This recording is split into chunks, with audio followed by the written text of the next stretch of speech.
session, beta. Yes, that is discovery of subatomic particles. What is atom? What is subatomic particle? What about their discovery? We will discuss about the discovery first. Then we will discuss about the different models. Okay, the Thomson model, Rutherford model, Bohr model, quantum model. We will discuss about quantum numbers, electronic configuration, Schrodinger equation. So these all are the topics that we gonna cover in today's class. Now I want you all to just stay focused. आवाज नहीं आ रही, इसकी आवाज आ रही है नहीं आ रही? Okay.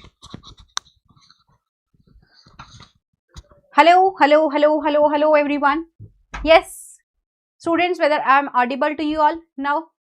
Yes, everyone. Please do let me know in the chat section that whether GG ma'am is clear to you all or not. Hi everyone. Hello everyone. Hi Yogesh. Hi Urma. Karti. Welcome beta. Do tell me that whether my voice is now clear to you all or not. Yes beta.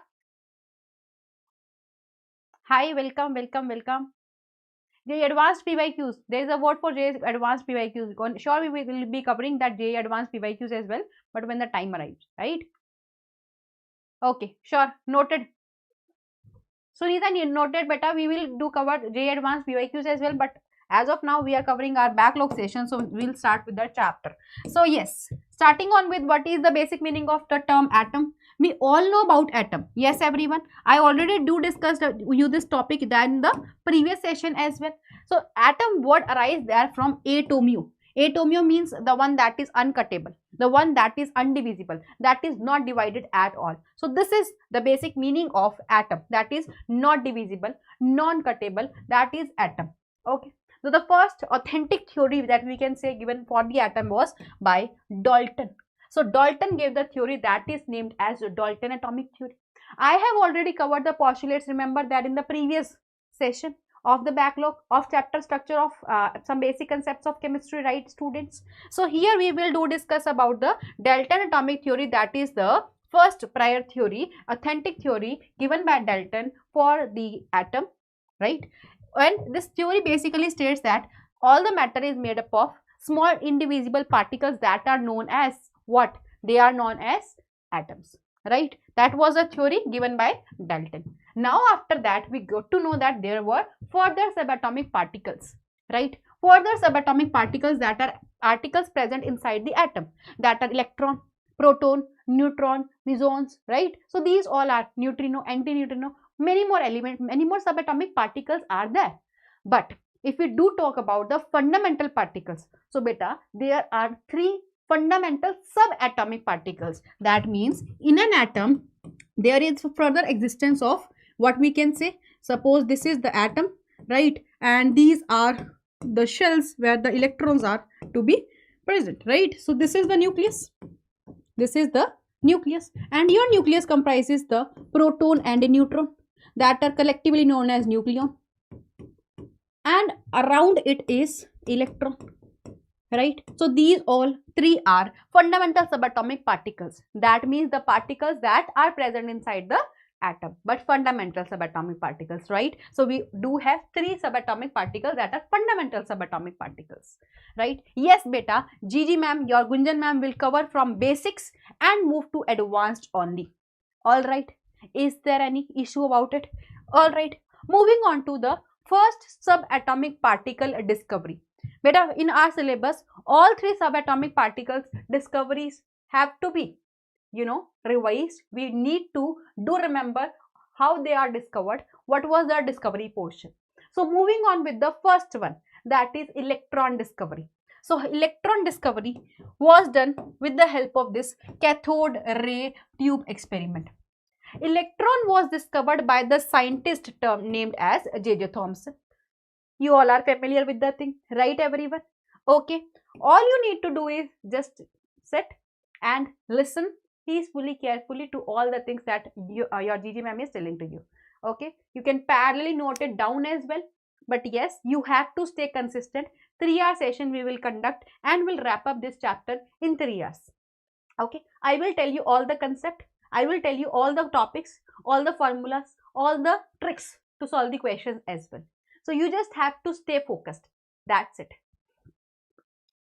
Okay, yes. Experiments is known as discharge tube experiment. Discharge tube experiment. Why is it named so? So you can all clearly see over here, we do have this cathode ray tube setup. In that setup, we do have this tube, right? Crookes tube, we also named it as. This is cathode portion, the negative terminal and joined with the negative terminal of the battery. That electrode is termed as cathode. Moving on to the one that is connected with the positive terminal of the battery, that is anode, connected with the positive terminal. So we can simply say that this is the setup, and inside it a very low pressure, how much, 0.001 mm of Hg is to created, and the potential setup is of 10 kilovolt. So this is the actual setup of this cathode ray discharge tube.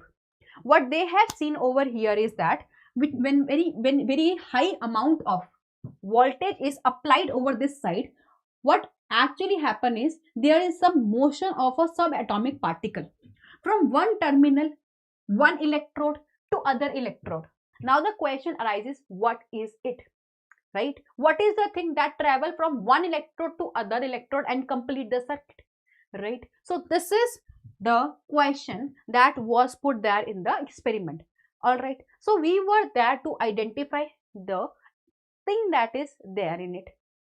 Okay, so there were different experiments going on. So we get to know that there are some subatomic particles that basically travel from the one side to other side, that is from one electrode cathode to other electrode anode. That is why they are known as cathode rays, because they travel from cathode to anode. Is the thing clear to you all? So this is the term that we define, that electrodes do passes the rays. Which ray? Cathode rays. How and why? What are the properties of the cathode rays? How can we say that these are actually any rays that are traveling from one point to another? So there is a proof, complete proof. We will discuss them one by one. Okay, so these rays travel from cathode to anode, from cathode terminal, we can say from cathode electrode to anode. All right, so these are the cathode rays that travel from cathode to anode. So okay, over here we will discuss some properties of the cathode rays. First property is the rays travel in straight line. The ray will travel in straight line. It's not like they automatically move themselves. No, they will continuously be in a straight line only. First thing. Moving on to second one, that these rays are not visible. Yes, obviously we cannot see the rays, so they are not visible. Yes, but their behavior can be easily, you can say, we can observe the behavior of these rays. How we can observe the behavior? See, with the help of certain materials that are fluorescent or phosphorescent materials. So over here what we basically are doing now, see beta, over here we do have this side to be anode component. This is anode component and this is cathode component. And right now I told you that the rays will travel from cathode to anode. So there is some perforations. What is the meaning of perforation? Some holes are generated over the anode. From these holes, these cathode rays pass, and backside of this thing is covered by or coated by the fluorescent materials, right? Fluorescent, phosphorescent materials are there covering this area, so that when any rays strike over it, they will produce a glow. Thereby we get to know that something is there striking over it. So these are the fluorescent or phosphorescent material that will glow when something strike over it, right? And these are cathode rays, obviously. So this is all about the cathode rays, right? Correct. All the students who are watching us and didn't like the session so far, why are you not clicking that like button? For my students, I always do say that everyone that is attending our session, each and every student should mark their attendance by clicking that like button. Okay, so that your Gunjan ma'am will be super duper motivated and activated just like you all, so that our session will go with a much more fluent speed, right?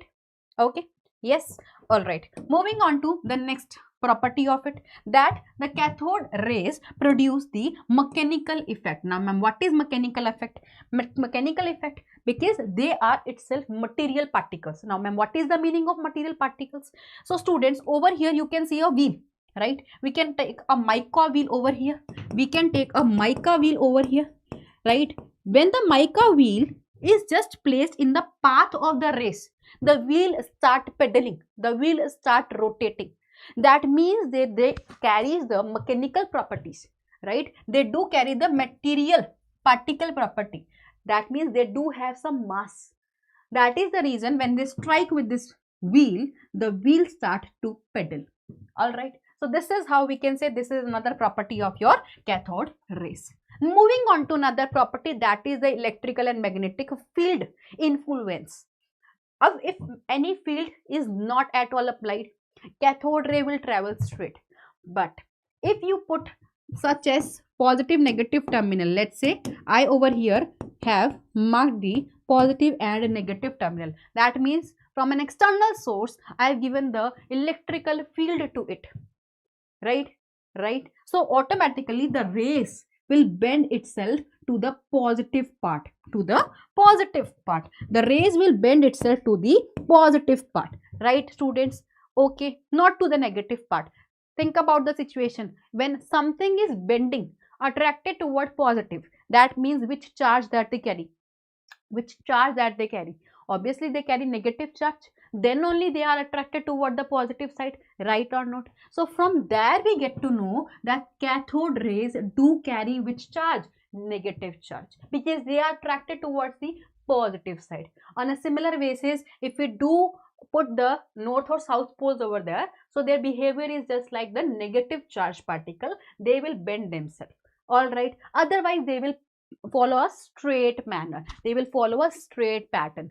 Okay, okay. Arjuna JEE English ke student. Okay, fine. Most welcome, because the session is there in English. So all the students that are attending our class, you can easily attend the session. If you find any backlog in the chapter, you all can attend the session. This session is helpful for all of you. You all can attend the session for sure. Okay. Yes. All right. Moving on to next thing, that is they cast the shadow. See, now the point is whether if I do ask you about the cathode rays, they are traveling in a straight line, yes ma'am. But if any metal piece, okay, any object is just placed in their path, so what actually happen is the material that is present there in between, that material shadow will be casted there. Okay, that means they do have the property to cast the shadow of any material that is present there in the path of it. Okay, they will not cross it, they will just cast the shadow of it. All right, moving on to next property, that is heating effect.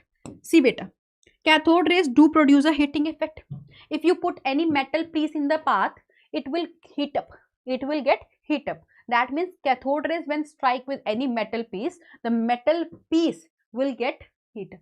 That means they are producing heating effect, right?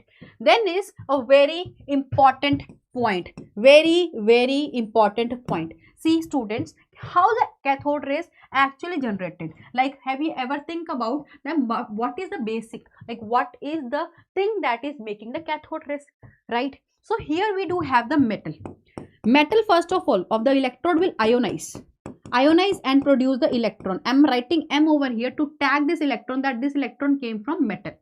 Now this electron from metal, what it will do, there are some gases that is present inside that cathode ray tube, right everyone? Inside that cathode ray tube there are some gases. If we do strike that metal of electron with that gases, what it will do, it will just split it up, right? And the metal and the gas atom will dissociate itself, will ionize itself and produce the electron along with the electron of metal. They both comprises the cathode ray. Is it clear to you all or not? They all collectively form the cathode ray. What actually happen over here is, you do have the metal, to that metal ionization happen because we are passing the electric current, right? Through that ionization we do get the electron of metal. That electron of metal will do what? The gases that are present inside it, they will get ionized, they will release their electron, and these electron together constitute what? Cathode rays. Now cathode rays, electron of metal, electron of gas, is there any difference between electron of metal, electron of gas? No ma'am. Electron is electron, whether electron of A gas, whether electron of B gas, whether electron of metal. So that is why we can say that since cathode rays comprise of these electrons, so we can say cathode rays are independent, not dependent on, do not depend upon the nature of the electrode. Whosoever electrode we are taking, we just want the electron from it, right?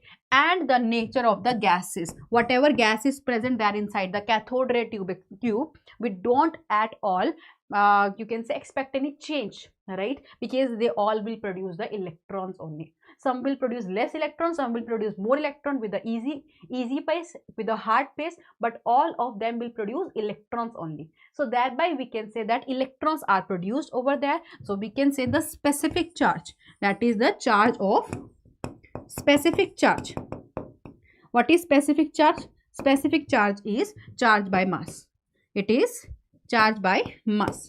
So the specific charge will always remain the same for cathode rays, irrespective of the electrode, irrespective of the metal that is used over here. This is very important. Mark this line. Direct a question came that they can ask you about what is the effect of changing the electrode, changing the gas over here. Okay, yes. Need question? Need question also? So basically the questions are of standard level beta that can explain you the concept over here. So we can expect the question to be basic and complex mixed questions we do have in the session, so as to make the concept much more clear to you all. Okay, all right. Then moving on to next some other properties. If they fall on the heavy metal, they produce X-rays. So the production of X-rays is also the property of cathode rays. Okay, cathode rays produce ionizing power. Ionizing, as I told you right now only, when the cathode rays strike any gas, they can ionize it. They can ionize it just like the previous case, that A2 gas ionizes just because of cathode rays. Moving on to, they can produce a scintillation. Do anyone know do anyone know the meaning of scintillation? Can anyone tell me that what is the actual meaning of scintillation? So scintillation is basically a bright spot, right? A bright spot that is just produced, bright spot that is just produced due to cathode rays, you can say interaction there with the photographic plate. Okay, then moving on to next property, that is the penetration. So they can easily penetrate through thin, very thin sheets. So cathode rays can pass there from them. So these all are the properties of cathode rays that we have discussed so far. Now you can find out the application of cathode rays. Ma'am, in a daily life as well, we can see that cathode rays are used in the television picture screen. So you can see in your television picture screen, right, there are multiple cathode rays where this phenomena of fluorescence is just operating, and you can see the colorful pictures, right? So this is basically cathode ray. Then moving on to fluorescent light tubes are also the example of cathode rays only. All right, students, is that clear to you all? I want you all to mark your attendance. Give a high five in the chat section so as to mark the attendance. Yes, ma'am, we are attending the session. Also, you can already see, all of you are already connected there with me, right, during the session. But how do I get to know that? Just after watching your chats only, right, your comments only. So I just need all of you to be active there in the session throughout. Okay, yeah. Moving on to the next point, beta, that is the next experiment. So as to determine the specific charge, like what is the E by M? So Thomson conducted the experiment, students. Thomson conducted the experiment for the determination of what? E by M, the specific charge. You need to know the scientist name, you need to know the value, that's it. So this is the experiment. I will explain to you in a very crisp manner that how the experiment actually proceeds. So this is basically that setup only. The cathode will produce the rays and will move towards the anode. In that anode, there is a hole created. Through that hole, the rays will pass straight like this only because they travel straight, right? Then we just conducted the experiment setup in a manner that according to our desire, we are changing the electric field and changing the magnetic field, right? Just by changing the electric and magnetic field, right, we can see the spot to be like this. This B spot is produced when we don't apply any electric or magnetic field. They will pass straight, or if we are adjusting the two so as to make it straight only. Okay, then we just apply, let us say, the positive, that is the electrical field. So the rays will move toward this A spot if electrical field is applied, and if this magnetic field is applied, so the rays will bend toward this C spot, okay, making the spot C. So we do get these three spots A, B and C. Now these three spots indicate the deflection angle, that how much deflected the rays get from their original path. We get to know about the amount of deflection, the angle of deflection. Through the calculation we get to know about the specific charge. You just have to learn the specific charge, that is 1.75 into 10 raised to the power 11 coulomb per kg. That's it. That's it. All right. So this is how you all have to. Can I make notes? Yes, sure, beta. You all have to make notes parallelly along with me. Okay. Yes. Fine. All right. So this is how you are getting the points depending on the application of extent of magnetic field. So we can say the deflection will depend on deflection. The deflection will depend on what thing? The deflection from the original path will depend on the charge on the particle on the cathode ray, the mass. See, higher the charge, more the deflection occur. Higher the mass, less the deflection occur. If a heavy particle is undergoing its path, so if a heavy particle is there, so deflection will be automatically low, right? So charge is the factor, mass is another factor, and third one is the extent of electrical field and magnetic field. If we are applying huge quantity of electrical magnetic field, automatically the deflection will increase, right? The deflection angle will increase. So this is the factors on which the deflection of these cathode rays depend: the charge that they carry, the mass that they carry, and the electrical and magnetic fields that you are providing there to it. All right, students, I want my student to be active. I don't want lazy students there in my class. If you are JEE aspirant, you are JEE warriors, so I want all the JEE warriors to stay, you can say, connected throughout the session through your comments in the chat section. All right, just parallelly give the answer there to me, that whether you all are getting the concept or not. All right, moving on to beta deflection. As I told you, the strength and all the things, it will be automatically depending the deflection angle. Okay, moving on to next experimental setup to justify the charge that the electron carry. So Millikan was the scientist who conducted the experiment of oil drop and did tell us about the charge on the electron. The charge on the electron. You all know the charge on electron, 1.6 in 10 raised to the minus 19 coulomb, like how we are getting the charge. So this is just the experimental setup, and in a very short term, I just will cover up the session that why the charge of electron that you all study come out to be this only. But I see over here, this is just the atomizer. Atomizer is there. This is the atomizer. Atomizer contain the oil in it. Just if we spray it out, we can get a fine minute droplets of this oil, right?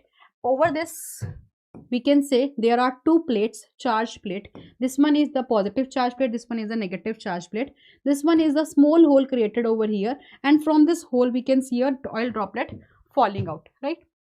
This oil droplet falling out. Now parallelly we are just viewing it with a telescope, and along with it we are passing X-rays over here. X-rays will do what? There are certain gases present inside it, right? Suppose any A2 gas, if it is present inside it, X-ray will do what? X-ray will ionize it, produce the electron, right? And similarly, B2 gas force is present inside it. X-ray will do what? X-ray will again ionize the gas. These electrons will do what? It will be get attracted or stick to that oil drop. Okay, the electrons that are produced by the ionization due to this X-rays will get stick towards this oil, making it a charged particle. Oil will automatically develop a negative charge, and the negative charge will be attracted toward the positive plate. But due to gravity, it will try to fall.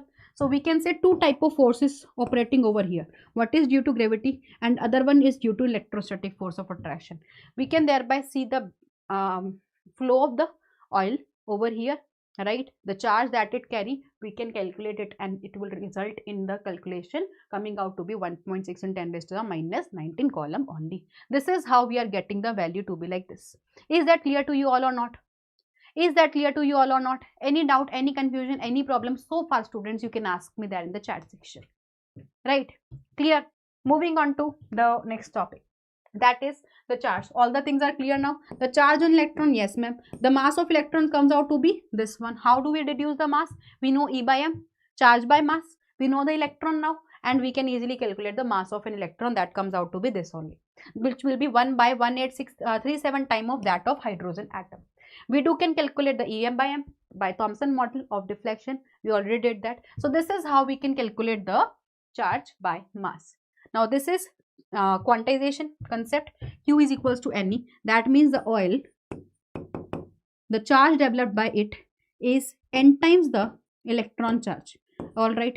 Why is it so? Because 1 electron, 2 electron, 3 electron, 4 electron, how much electrons are striking that to the oil will create the overall charge on the oil, right? So this is how we are getting the different charge of oil depending on how much number of electron strike there over it. Okay, so this is how we just have to calculate the term. That's simple. This is how we have calculated or studied about the cathode rays. On a similar basis, anode rays are there. On a similar basis, exact same basis. Okay, just the experimental results are opposite now. Anode rays also known as canal rays. Anode rays also termed as canal rays. So here we do discuss about the anode rays by E. Goldstein. So rays consist of positive charged particles. They are named as positive rays or canal rays or anode rays. They just travel opposite to that of cathode rays. Okay, that means they travel from positive terminal to the negative terminal, right? And they are also producing the same experiments as just like the cathode rays that we did. Okay, they also travel in straight line. They also cast the shadow. They also travel in straight line. They also cast the shadow. They also cast the shadow. Then they deflect by the magnetic and electric field. But now the deflection is opposite to the cathode rays, because anode rays do carry a positive charge. So they will deflect automatically towards negative part, right everyone? So this is about the opposite deflection that we can say about it. They can also rotate the wheel, produce a mechanical effect. They are having the charge to mass ratio is considerably smaller than electron. Charge to mass is smaller. I will do tell you that how do we get the value of it to be smaller than cathode rays. Then here we can say the specific charge. Remember, the cathode ray specific charge is dependent or not dependent on the gas. It was not dependent, but here it is dependent. Why is it so? Because let us say if I put a gas A2, so ionization of A2, A will break with each other, and again A will be ionized to get the A positive. This A positive is constituting the anode rays. Anode rays. Right? Similarly, if I do talk you about B, so B2 again will be dissociated in B and B, and this B will ionize like B positive and electron. Now this B positive is what? It is anode ray. It is anode ray. So you can simply see over here, if we change the gas, we will get the different anode rays. Priorly electron was an cathode ray, and the electron will not change at all if it is of A or it is of B. But here we do have AB, that are different gases that will produce different type of anode rays. So specific charge do depend upon the gas that is present, but irrespective of the electrode over here. So if you change the gas, color will also change because the anode rays are changing now. Okay, so this is all about the anode rays. So we can say the overall charge carried by anode rays is just like the cathode rays, but that is its opposite side. It will carry the plus 1.6 into 10 raised to the power minus 19 coulomb of charge. The mass will come out to be how much, students? The mass will come out to be this quantity, approximately equal to that of proton and neutron mass is approximately same. E by M value for hydrogen, if we do calculate, it will come out to be this value. So these are different values that you all have to remember because it will be coming there in your exam. All right, is the thing clear to you all? Yes everyone, do tell me in the chat section that yes ma'am, we are done with the topic as of now. You did so far, right? Correct. So this is about the protons. Moving on to a very important thing, that is X-rays, because in your NCERT book, if you do discuss about the X-rays portion, so there is a portion in your NCERT book given about the X-rays. We can know the scientist name, that is William Rontgen. What he basically did in his experiment, that William Rontgen, he showed that when the electrons they strike a material, when electrons strike a material, strike a material, they will produce, when the electrons strike a material, right? So here suppose we do have a material, right? And when the electrons strike there to the material like this, electrons strike there to the material like this, so the material accordingly will produce the rays, right? The rays will be produces which basically can cause the fluorescence or phosphorescence in the material whatever present around it. So these rays were unknown, that is why we can say that suppose we can take an element to be x, any value to be x. On a similar basis, he was unaware about the rays and he just put it to be x, and they are currently as well studied at as x-rays only, right? So we can say about x-rays to be the rays that are produced by the striking of electron with the material. So these are the x-rays produced, and the x-rays can cause the fluorescent and phosphorescence depending on whatever fluorescent or phosphorescence material they strike there with. Okay, so why the name as x-rays? X-rays, he named as x-rays because he was just clueless about the rays, just put it like for say x, and currently as well we do discuss them as x-rays only, right? Okay, so what are the properties? Let us discuss about it. They are not deflected firstly, right? With any electrical and magnetic field, they are not showing any deflection at all. Moving on to, they are very penetrating in nature. They show very high penetration. They show very high penetration. Moving on to, that means over any material, if the x-rays strike, x-rays can go inside that material. That is the penetration power. Their wavelength is very short. Okay, and they show electromagnetic character. You are unaware about electromagnetic character, I will explain you in the upcoming portion. Okay, so these are the 4 properties of the x-rays, students. Am I clear to you all? Am I clear to you all? Yes or no? Yes or no? Yes or no? All the things are clear? Okay, fine. Moving on to the next concept, that is radioactivity. Now, what is radioactivity? So, scientist name is Henry Becquerel. This is the name of the scientist that do contain the experiment, and there are certain elements. He find that there are certain elements. These elements, they are producing some rays. Let's say alpha rays, beta rays, gamma rays. So there are certain elements that are producing different type of rays, and this phenomena is named as radioactivity because they are producing certain rays. The element is known as radioactive element. Rays are of like X-rays, alpha rays, beta rays, gamma rays. Alpha rays, all of you know about alpha rays. Alpha rays is of helium-2 positive nuclei. They are negatively charged, and gamma do not carry any charge, right? If I do ask you about the order, you already have studied these rays there in your physics. In physics, you will do discuss about these rays in much more detail, students, right? Here we will do discuss about the basic terms that these are the rays. If I do ask you about the penetration power order, so what is the penetration power order? Which ray do produce high penetration? Is it alpha, beta, gamma? Which ray produce high penetration among 3? So we all know that gamma rays do contain high penetration, then beta, and then alpha. Yes, everyone. If I do ask you about ionizing power, ionizing do contain the power to be like of alpha to be high, then beta, and then gamma, right? So these are the order that you all must know, because very basic thing is this. Many of the time they might ask you the direct question that what is the order of the penetration power, right? Moving on to the next, third subatomic particle discovery, the fundamental subatomic particle discovery, that is a neutron. So the scientist name is James Chadwick. You just have to, because it is neutral, it was discovered very later on, do contain the mass of this much only, okay, similar to that of proton mass, almost similar to that of proton mass, and they do not contain any charge. And how they are produced? We just have an element beryllium. See beta, this beryllium when bombarded, okay, with alpha rays. What is alpha rays? Alpha rays is basically helium-2 positive nuclei. So here they do contain helium-2 positive nuclei when they bombarded it with 2 positive nuclei. So here what actually happen is there is the production of this carbon. Okay, 4 plus 2 is 6, 9 plus 4 is 13. So just take 1 over here.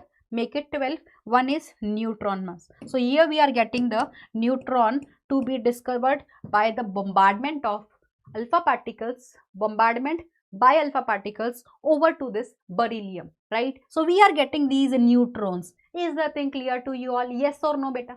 This is how we are getting the neutron discovery, by the formation of the neutron by the reaction of beryllium with the alpha particles. As simple, right? Clear? So this is all about the basic summary of all the three subatomic particles, that the masses that they carry, you all have to remember that the relative masses that they have with respect to each other, 1 1, or you can approximately take it as 0. Approximate mass is written over here 0 1 1. Okay, the charges that they carry, plus minus of electron, plus with the same magnitude for proton, and for neutron it is neutral only. The relative charges is just relative with each other, -1, +1 and 0. These all are the relative terms, right beta?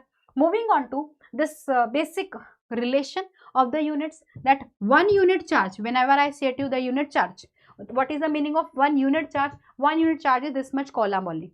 And right now I told you 1 unit charge is this much coulomb only, minus or plus depending on whose charge are we discussing about. If you do want to convert it in electrostatic unit, you do discuss this in your physics portion, right? So this is the amount, correct? So this is the relation of different charges, and that is it. And already in the last class of backlog series of mole concept, we do have discussed about the relation of 1U. What is 1U? 1/12 of carbon 12 is 1U, right? We know about the conversion of it in grams and kilograms. So 1U is equals to 1.67 in 10 raised to the minus 27 kilograms. Okay, so these are all the units that we do discuss. Now if I ask you to calculate the charge by mass, how to calculate the charge by mass, students? How to calculate the charge by mass? Okay, so we can discuss it for different species. For say, if I do want to calculate for electron, so for electron, the E by M will come out to be, charge of electron is how much? 1.6 minus into 10 raised to the power minus 19 coulomb, and the mass of electron is 9.1 into 10 raised to the power minus 31 kilograms, right ma'am? Yes ma'am. Okay, moving on to the next species, for say proton. If you do want to calculate the proton E by M, specific charge of proton, E by M of proton, so what it will come out to be? Minus 1. See, now the charge of proton is in positive units, so 1.6 into 10 raised to the power minus 19 coulomb, but the mass of proton, right now I told you it will come out to be 1.67 into 10 raised to the minus 24 in grams, 27 in kilograms, right? Clear? All right ma'am. Then moving on to the third, that is neutron. Beta, for neutron we do know the mass, we do know the charge. The charge on neutron is 0. E over here is charge. Okay, assume it to be charge. So here the charge of neutron is 0, and accordingly the mass is 1.67 in 10 raised to minus 27 kg. Okay, that will come out to be what? That will come out to be 0 only. So here we can say that charge by mass of neutron is 0 only. Yes ma'am. Moving on to the next, that is alpha particle. For alpha particle, alpha is what? It is basically helium-2 positive nuclei. Having atomic number 2 and mass number is 4, right? Yes ma'am. So if I do ask you about the E by M of helium, so charge is a 2 positive. Proton do contain single positive charge, so it do contain 2 positive. That means 2 times of 1.6 into 10 raised to the power minus 19 coulomb. And for mass, helium do carry 4 U mass, right? So 4 into the above value, right or not? Because it do contain how many protons? It do contains 4 U, because mass number of it is 4, right? So 4 into the same quantity, 1.67 in 10 raised to power minus 27. So accordingly you can link them all. Accordingly you can write out that what is the relation you are getting. 4U na, 4U. And if you want to convert U to in that unit of what? In unit of kilogram. So right now I told you 1.6 into 10 raised to the minus 27 kilograms, right only? Okay, so 4U is converted. See, 4U is converted that to kilograms unit with this value only. So thereby you all can write it out and find out what is the value you all are getting. You can arrange them as well.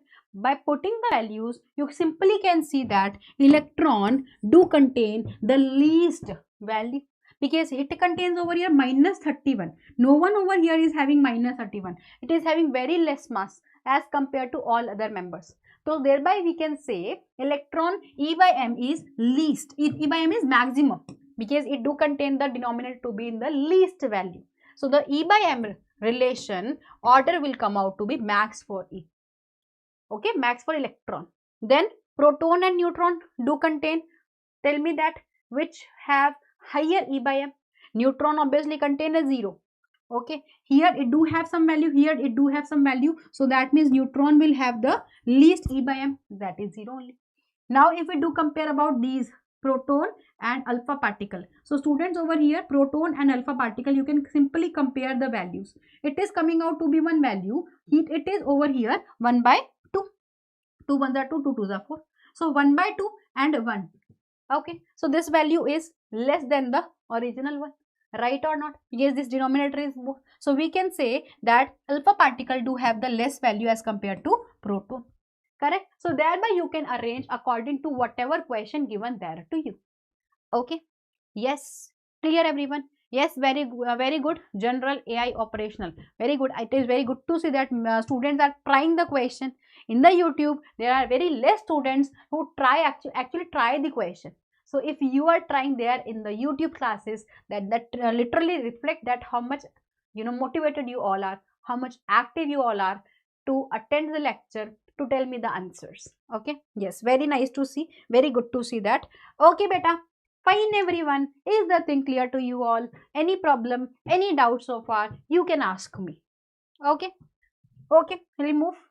So this is how E by M is least. You have to calculate it for different like deuterium. So deuterium, for deuterium D positive, that means +1 charge, right? And the mass number of it is how much? Mass number is, ma'am, 2, atomic number is 1. So if I do ask you by charge by mass, so charge is of +1. So plus 1.6 into 10 raised to the power minus 19 column, and mass of it is 2 times of the mass of that 2U. You can be converted into kilogram in terms of 1.67 in 10 raised to the minus 27 kilogram. This is how you can accordingly write it for all of the ionic species. Okay, similarly you can do it for lithium 2 positive as well. So this is how you just have to simply put the values depending on how much the charge they carry and how much the mass that they carry. For example, if you want it for lithium, so lithium will be how much? Lithium 2 positive is there, right? So charge will be 2 times of the charge of electron, right? And the mass number of lithium is 7. So 7 you will be converted there in terms 1.67 in 10 raised to the power minus 27 kg. Okay, in terms of electrons, you just have to split it, open it up in 1.6 in 10 raised to the minus 19 column, and this is for kilograms. This is how you have to solve it out, and you can easily find out the order or the least value, whatever the question is asking there from you. This is as simple beta, very simple concept. So I want my student to just keep on activating that, how to find which type of thing there in the question they are asking for. All right, let us try this question. I want my student to answer me this question because we already discussed about the same thing. Okay, which of the following statement is incorrect? Incorrect statement they are asking you about. Incorrect. What is incorrect over here? Tell me. Incorrect statement. So E by M for canal race for hydrogen is maximum. This is correct. Hydrogen gas since contain the least mass. So E by M, if the mass is least, so E by M is max. Okay, so this is correct only. E by M of cathode ray independent of gas. Yes, for cathode ray it is not depending on the nature of electrode, on the gas as well. The nature of canal ray depend on the nature of electrode, not at all. This is wrong thing. Right? No beta. Third thing is incorrect. The nature of canal rays depend on nature of gas. Canal rays, that is cathode and anode rays, yes, they do depend on the nature of gas. So this is also correct. We can say that option third is the one that is the incorrect statement. All right, this is how you have to attempt these type of questions. Yes. Okay, moving on to next. Don't worry if you do find the previous question to be wrong. Try this one. We'll see that whether you are capable of solving it or not. Specific charge of electron depend on gas nature, electron, gas nature, potential difference, electrode, or none of these. Specific charge. What is specific charge now? That E by M only, ma'am. Gas nature, not at all. Potential difference, not at all. Potential difference just create the charge to be in higher amount or lower amount, but it will not at all change that amount. No. It can increase the electron flow, it can decrease the electron flow, but the specific charge on the electron will not at all change. So this is also not changing the specific charge on electron. Again, the electrode is just there to produce the electron. It will accordingly also not change the specific charge. So we will see over here that none of these at all affect the change in the specific charge of electron. Okay, don't worry, try the question. Specific charge of canal rays. Next question, try this thing. See, as I told you, the one that is listening there to me carefully throughout the session, you all guys gonna solve these questions. But one that is attending the session, they're late or anything like that, or not attending at all, try whether you are capable of solving it or not by your own. Okay, yes. So specific charge on canal rays will depend on canal rays, anode rays. They are depending on the gas nature. If the gas nature change, they also change. So gas nature is the correct answer. Very good to the generate AI operational. Very good. And the next student, I don't know the name because the some codes is written in place of his name. Right. So this is also correct. Gas nature. Very good, beta. This is how you all have to solve these type of questions. Moving on to this basic representation, beta. I am not taking this portion now because we have already covered the symbol of the element, the electron, proton, neutron count there in the previous chapter. That is some basic concepts of chemistry. If you want that explanation, you can go to that portion and accordingly can see the lecture and cover it, cover this topic from that lecture. Okay. So this is subatomic particle, electron, proton, neutron, how they are related with the atomic number, how they are related with the mass number. Just quickly, I'm telling you that atomic number is equals to, symbolized by Z, is equal to number of proton, which is equal to number of electron only if the atom is neutral. Only if the atom is neutral. And if I do ask you about the mass number represented by A, it will be equal to proton plus neutron count. Proton plus neutron count. So this is the basic thing that all of you must know, and accordingly you can solve the questions as well. Okay, let us solve this question of the same concept only. X3 ion contain 18 electron. So we do have a suppose ion X3 minus. All right, ma'am. It do contain how many electron? Electron count of it is 18 with mass number A is equals to 31. They are asking you about Z, that is proton number. Z is what? No issues. We can do for find it for neutron as well. Okay. Electron count is given to you, that is 18. And we know that whenever any charged species is present, so for a charged species, the electron will not be equal to proton. Right. That means over here 18 electrons is present in this species. Right. But 18 will not be the actual electron that the neutral one carries. It contains 3 minus charge. That means 3 more electrons are added in it. Right. But in reality, if I do ask you about normal X, so the electron count will come out to be how much? 18 minus 3. That is 15 electron are there in the neutral species case. So we can say over here that the electron number in X is this one. Okay. Then moving on to the proton count. So for neutral, the electron and proton count is same only. So I can say over here that the number of proton present in X is how much? 15 only. So proton will be equal to the atomic number. So simply I can write over here that the atomic number of this X is how much? 15. If they do ask you about the neutron as well there in the question, so you can simply subtract the A minus Z. That is the number of neutron. So A over here is 31 and Z over here is 15. Is that clear to you all? Students, is that clear to you all? So what are the neutron count that you all are getting? what are the neutron count that you all are getting. So it will come out to be 16. Okay, this is how you have to solve it for, depending on the type of question that they are asking you. Okay, fine, clear. And I can see, beta, if you are attending my session, I want my students to mark that like button, okay, so that I can see that how many of you are actively participating in the session, how many of you are active throughout the session, right? Fine.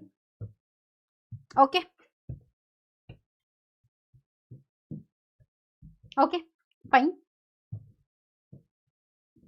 All right, students, let's move on to the next topic, that is the models. First is the Thomson model, very basic model, the plum pudding model. So this model actually states us that we do have a watermelon type of structure of an atom, where the red part represent the positive part, and inside that red part in the watermelon, the seeds are there, black seeds, they represent the electron. Overall, the electron and positive overall balances each other, thereby atom is neutral according to the Thomson model. Radius of sphere approximately taken to be 10 raised to the power minus 10 meter, that is equal to the size of the atom. This is the model. Okay, but we all know that this model is just the failure model, that how the stationary electrons exist there in the atom, right? According to this theory, only electron and proton are discovered. But what about neutron? Just after the discovery of neutron, this theory failed, right? The stationary electron concept is not at all acceptable, because if the electron is stationary, how the atom actually exists? They are not in the moving condition, and we all know that electron do move inside the atom, right? So this is the basic thing that majority of the students are familiar with, that what is the basic Thomson model. Moving on to second model, that is Rutherford, that is quite advanced as compared to Thomson model. So basically in this gold foil experiment model, all of you are aware about it, that there is the alpha particle source, helium-2 positive, we can say rays over here are generated and bombarded over to this gold foil. The gold foil is very thin, and what the experimental observations arises from the experiment is that majority of the rays just passes straight from that gold foil. If the gold foil is having some, you can say, particles inside it, so they must hinder the movement. But no, not at all. The rays just pass directly without any deflection straight from the gold foil. So that was quite surprising, right? So they were considering this gold foil as few atom thing. So we are taking it as atom only, that inside the atom there is very much space. From that space the rays can easily pass out. Some rays were deflected with certain angle, and very few rays are just bounced back with huge angle deflection. What were the observations, beta? Over here, what were the observations were certain rays passed directly in the we can say experimental setup. Few rays deflected with the atom and very few deflected with huge angle, right? This was the we can say observations that we get from the experiment, right? So these all are the different rays deflection that the gold foil did, right? So these are the atom in the gold foil, and if we do pass the rays are passing undeflected like this, small deflection with these orange lines and large deflections with this green line, and very few you can say approximately 1 out of 18,000 just bounce back, retraces their path, that is back scattering happen over there. So this is all about the Rutherford experiment, the observation of this experiment that I told you about. Okay, fine, clear everyone, right everyone? So this is about the experiment. Now if I do ask you about the postulates, like from the experiment what he get to know about the structure of atom, that firstly there is the presence of, see this is the empty space, that was the first thing that he did discuss about, that there in the atom there is majority empty space present inside the atom, because that empty space is responsible for the massive undeflected rays, right? Why the rays were undeflected? Because there were empty space present in the atom. So this is the first observation. Very simple, ma'am. Moving on to that, the presence of nucleus.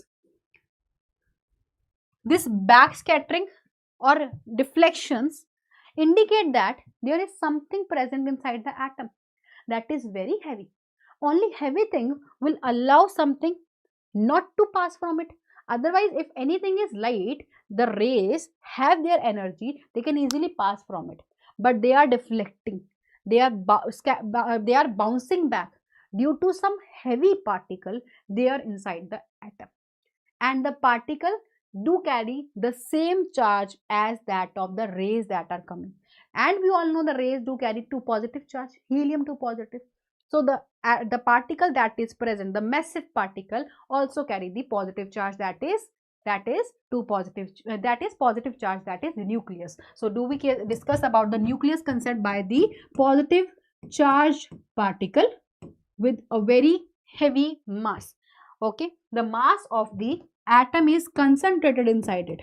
Mass of atom is concentrated in nucleus.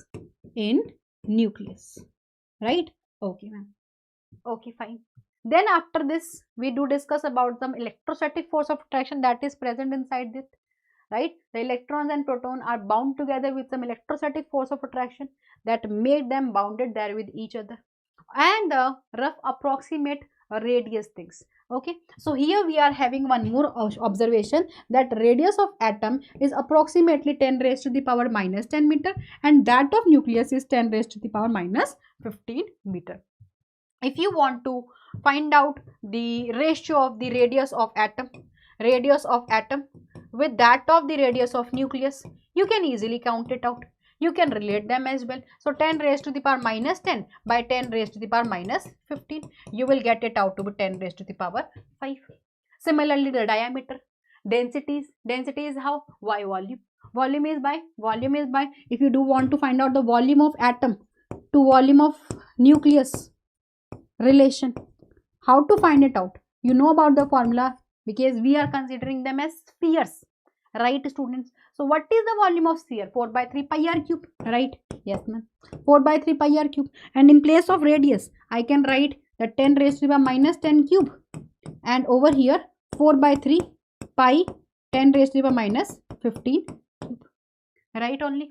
Correct only? So thereby on solving, I will get it out to be 10 raised to the minus 5 cube, that is 50.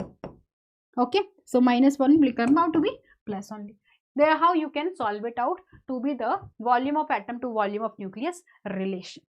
Okay, so these are the different type of questions that they might ask you from the Rutherford model. Okay, next is there is a relation between the radius of nucleus. How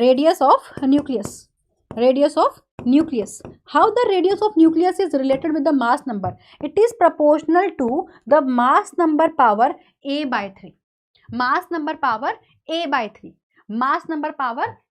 3. The radius of nucleus, proportional to that. If I do remove the proportionality sign, I will get the constant r0, that do have the value to be 1.33 into 10 raised to the minus 13 centimeter. Now if I asked you for say a question for aluminium, you have to find out radius of nucleus, and for aluminium, and you all know the mass number of aluminium to be equal to how much? 27. So if I want to find out the radius of nucleus of aluminium, it will come out to be how much?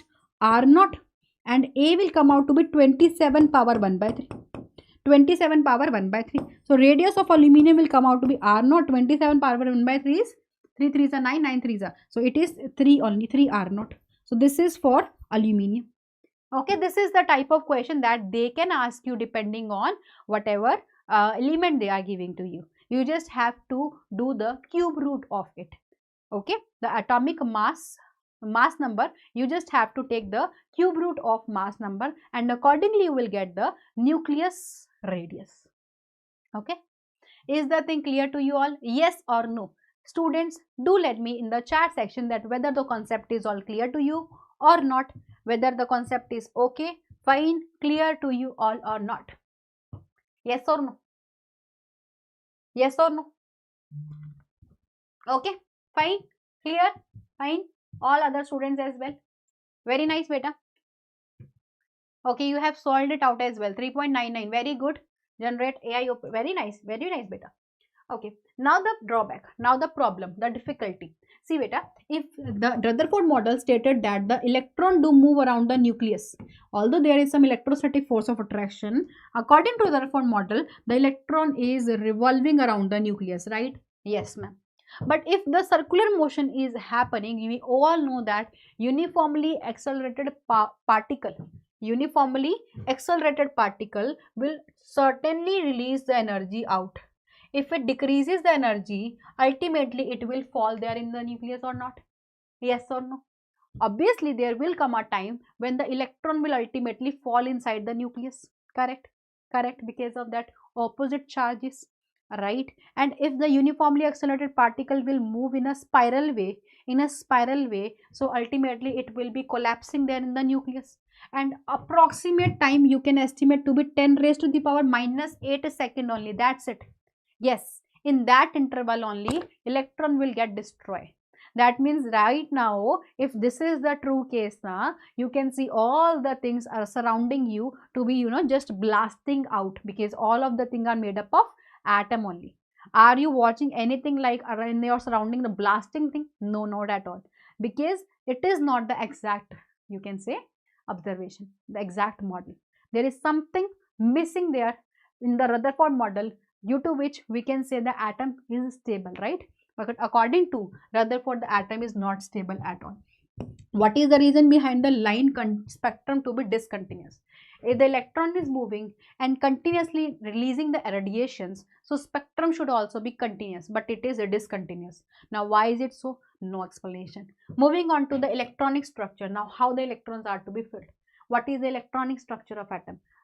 In what pattern electron actually arranged? So that was also not justified by Rutherford. So these all are the drawbacks of Rutherford.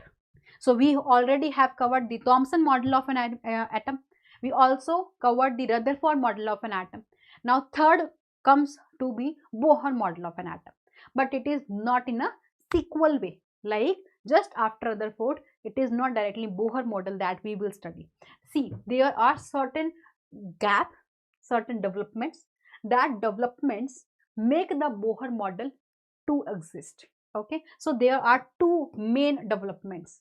First one is the discussion about the electromagnetic rays dual character.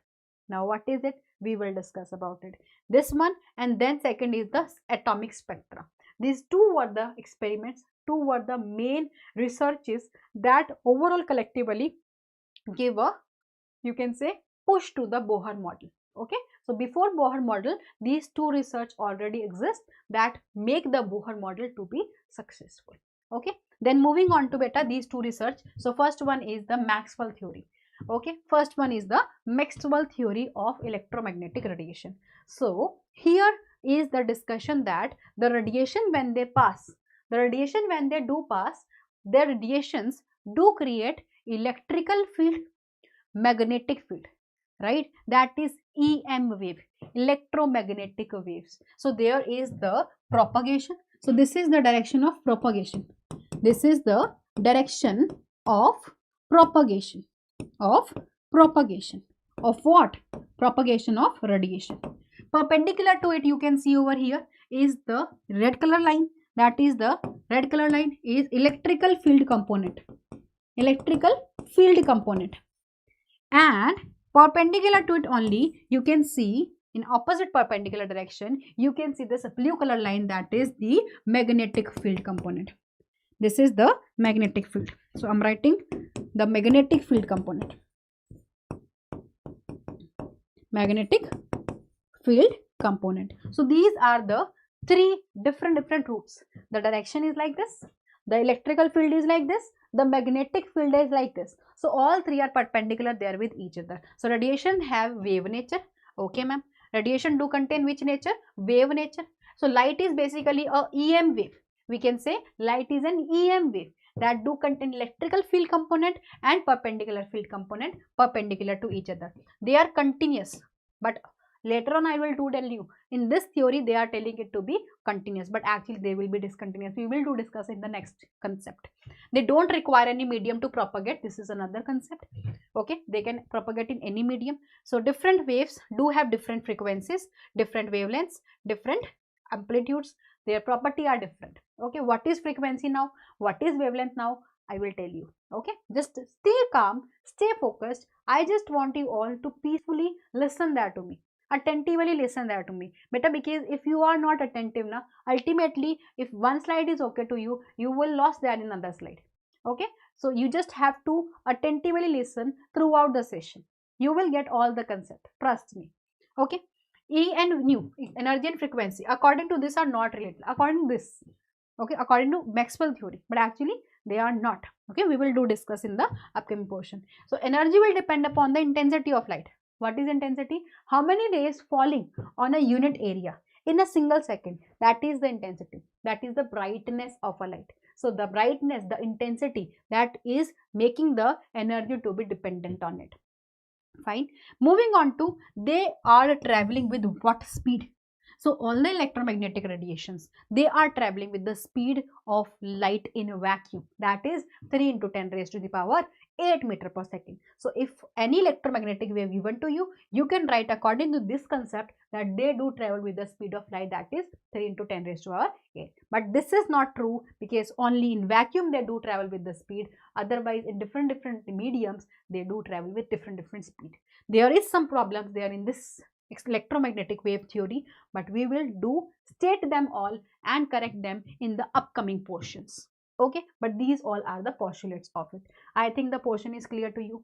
Right now we can see that these are the different electromagnetic rays.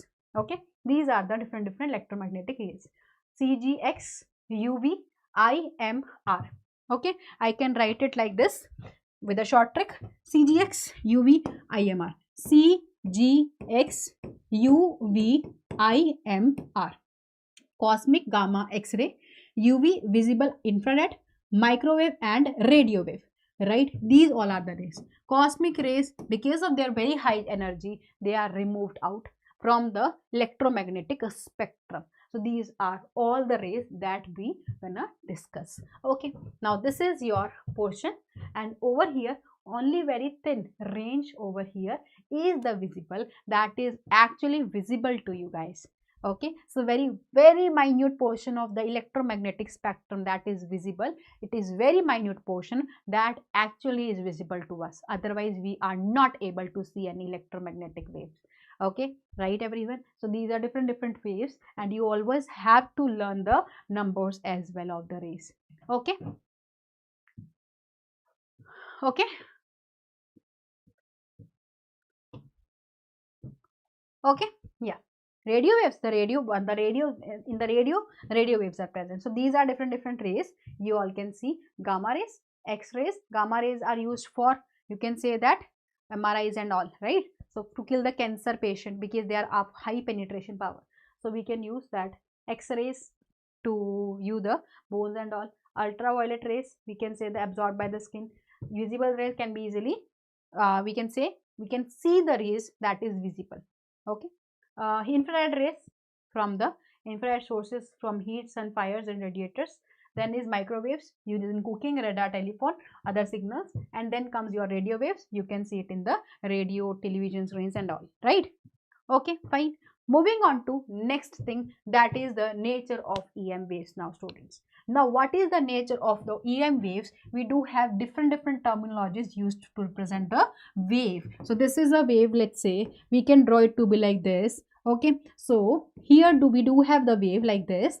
The distance between the two crest, this upper portion are crest, right? These two upper portion are crest and the lower portion are trough, right? So the distance between the two crest,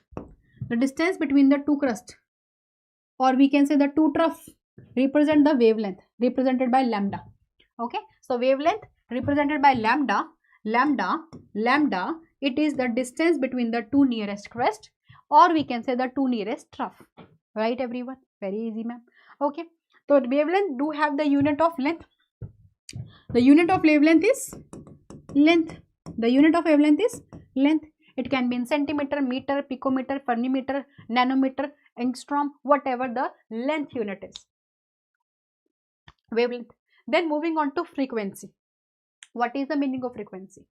See, frequency represents that how many waves passing through a point, single point, how many number of waves passing through that particular point in 1 second, represented by nu. Represented by nu. So this is frequency symbol, and we can do write the frequency formula as well. Nu equals to C by lambda, right? Okay. Okay, write this. Okay, so this is C. What C over here is? C is the speed of light in vacuum.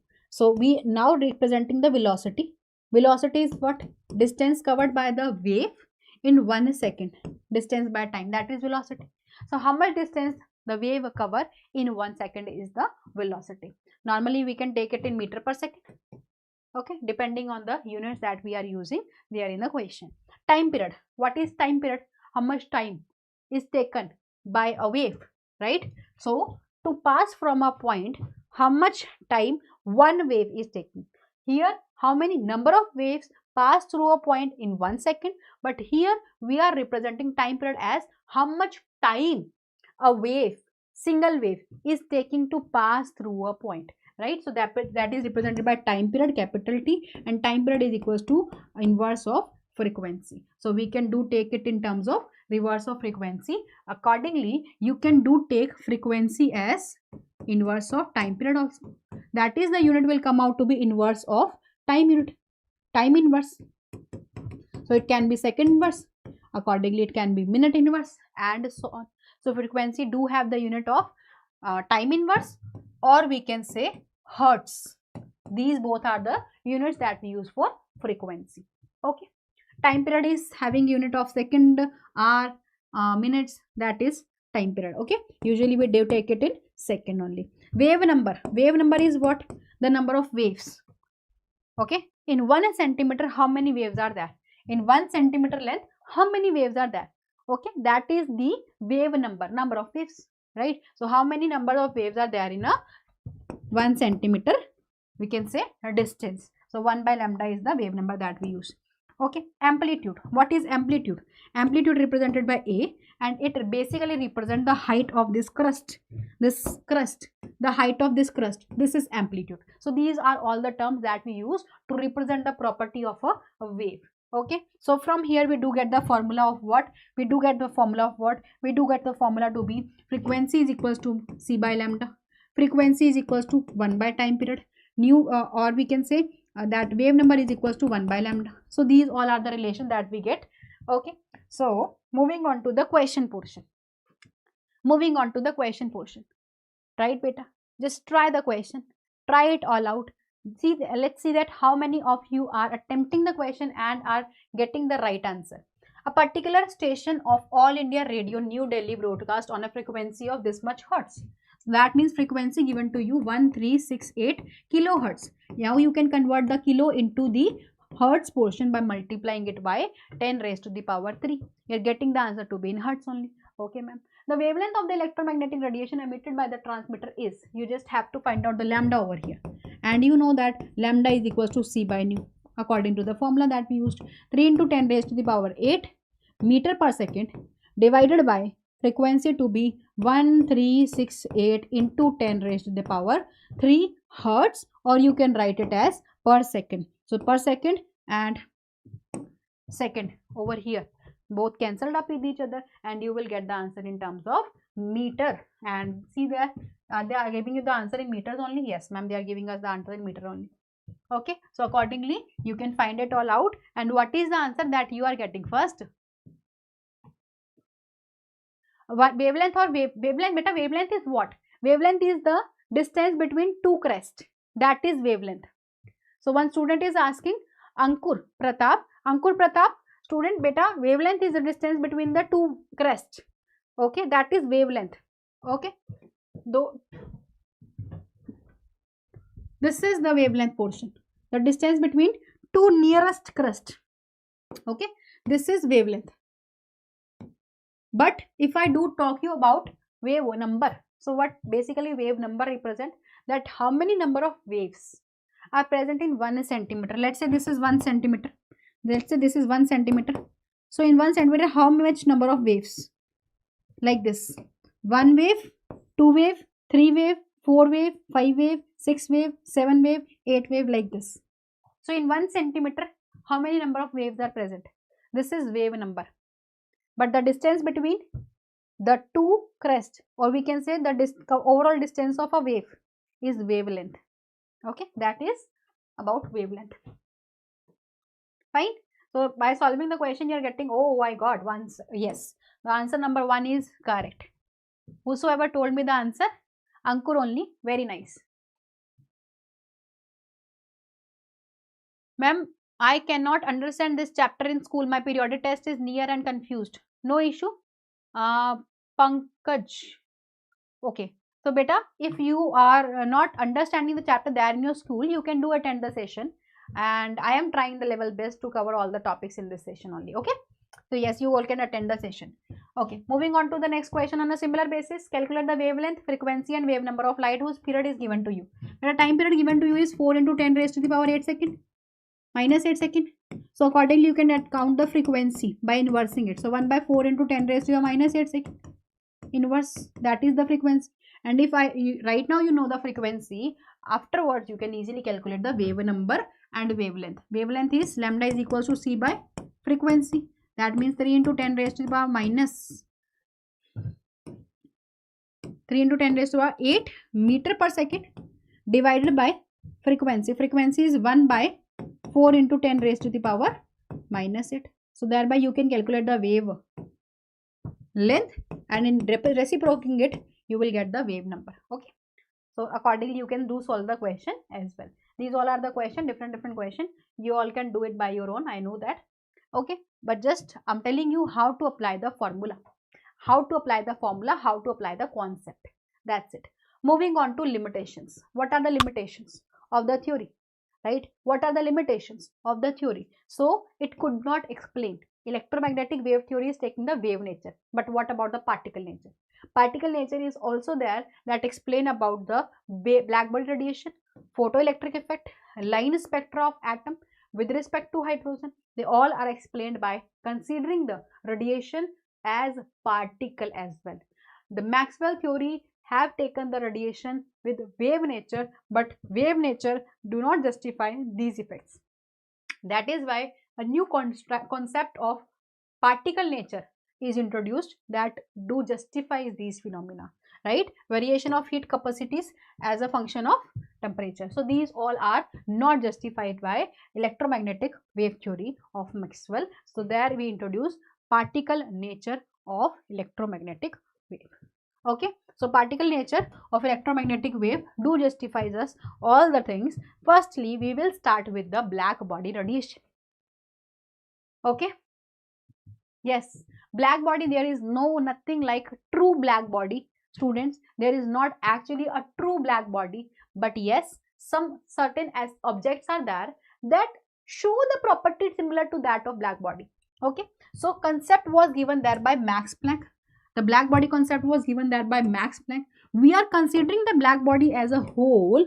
In that whole, if a particular, let's say, ray enters, it will not come out, it will just go inside it only. There is only single hole of that black body that will continuously make the radiation to move inside it only. Okay. So it is complete absorber or complete emitter. Okay. So we can say the black body as the ideal body. It is the ideal body which emits and absorbs the wavelength of all the radiations, all the frequencies. So here we can say, if any object is there, it can absorb red color as well, it can absorb yellow color as well, it can absorb violet color as well, it can absorb blue color as well, and it can also emit them as well, right? So here we can say the black body is the ideal body which can emit and absorb radiation of all the wavelength, all the frequency. That is black body. Okay, that is black body. The radiation emitted by it is black body radiation. It emits thermal radiation in a continuous spectrum. Okay, so this is about the black body. Is the thing clear to you all? Is the thing clear to you all? Yes, very good, Piyush. Yes, sun is the example. Universe can be black body. Yes. So here in your NCRT, it is given to you, students, it is given to you that which object do act as black body.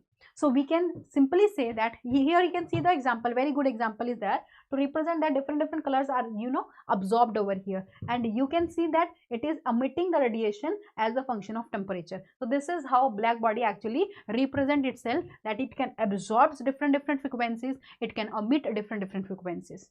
Now there is a very important graph of this black body. Let me explain this topic to you more clearly. Do have, let's say this is the graph. See beta, over here this is the graph that I have shown that to you, that intensity versus wavelength graph. Okay, intensity versus wavelength graph. Intensity versus wavelength graph. Wavelength graph. What this graph basically represent us? Over here we do have, let's say this is how we are just heating a black body. We are heating a black body. When we heat a black body, let's say an iron rod is heated. You can see firstly the dull red color, a dull red color. Then you are continuously heating it. The color will get bright red. Then will color get white.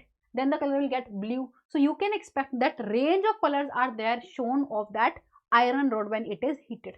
On a similar basis, if you do heat an object, it will show you a variety of colors, right? There are in different intensities that you are getting over here. At a particular temperature, let us say this temperature is T1 temperature. Okay, if I do increase, this is the point over here, the maximum intensity is to be shown, that is the lambda max value. Lambda max, that means at that point, at this lambda, we get the maximum intensity, the brightest of all color. All right, similarly if I do take temperature to be T2 temperature, now T2 temperature will automatically shift the peak to higher intensity, but here the lambda max value of this peak will be shifted to a lower region. So I can say over here, if this is T2 temperature and T2 is greater than T1, on increasing the temperature, obviously the intensity increases. Intensity will increase, but the lambda value will decrease itself. Lambda max will decrease. So there is a relation that on increasing the temperature, the lambda max will decrease. So this is very important, and it was there asked in a competitive exam, PYQ as well, that what is the effect of temperature on the maximum wavelength. All right. Emits and absorb different intensity of light. Very good, Ankur. Very good. Absolutely right. About sun, yes, sun is also considered in that category only. So here we do have the NCRT example.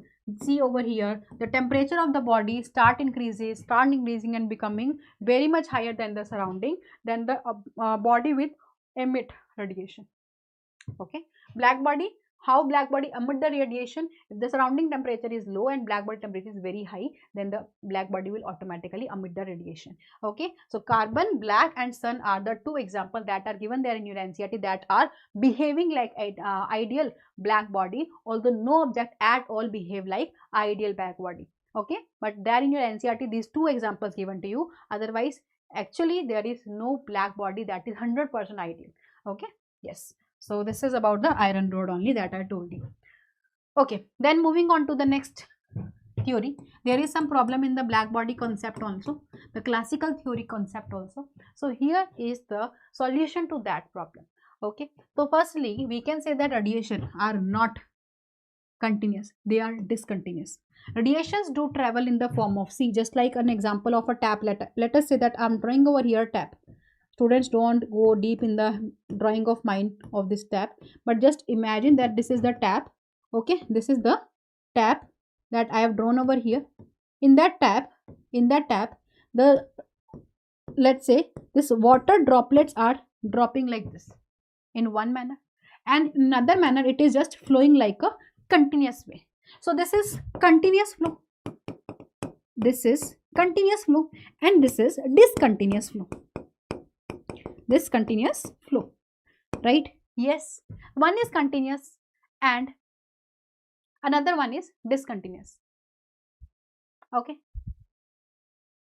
you are in class 9th and you are studying it right now. Okay, if you are preparing, why not? See, there is no age limit at all for education. You can at any time, if you are interested, if you want to gain many much knowledge, you definitely can attend the session. Yes, nothing is a perfect black body. IIT JEE Bombay, very nice. Okay. Okay. Yes. All right. Moving on to the concept. Yes. Beta, in one scenario, I have shown you the continuous flow and another one showing the discontinuous flow, right? Yes, ma'am. So here we can say that continuous. Initially, it was stated that the radiation were continuous, but no, that is not the true fact. Radiations are discontinuous. Radiations are discontinuous. Radiation are traveling there in the form of a small packets. These are the small packets of radiations, just like the water. Tap, tap, tap. You can say the dripping of water in the dropwise manner, right? So this is the quanta. In terms of radiation, we do discuss it as quanta, that is a packet of energy. We can say packet of radiation that is discontinuous. We can see it in the manner like this, right? So it do have some energy E that is proportional to the frequency of the radiation.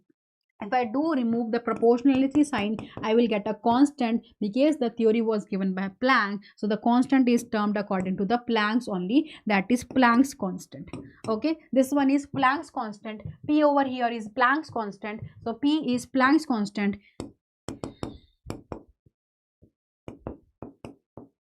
So the value will come out to be 6.6 into 10 raised to the minus 34 joule second. Okay, so this is the value. Approximately you can take it to be like 20 by 3 into 10 raised to the power minus 34 joule second, because by solving the question you will get it to be much more easy by putting the value to be 20 by 3.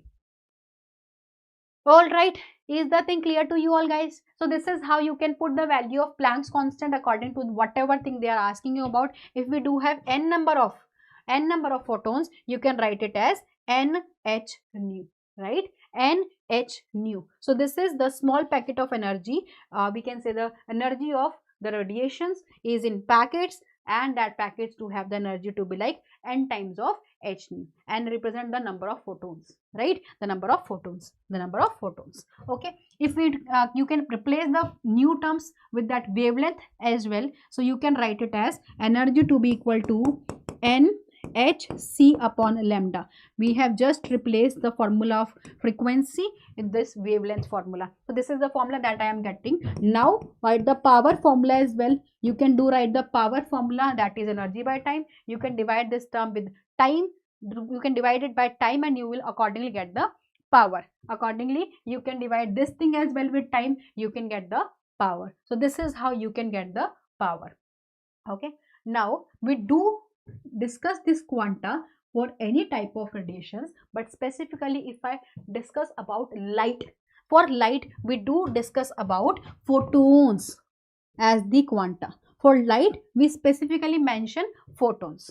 Okay, for light we say quanta as photons.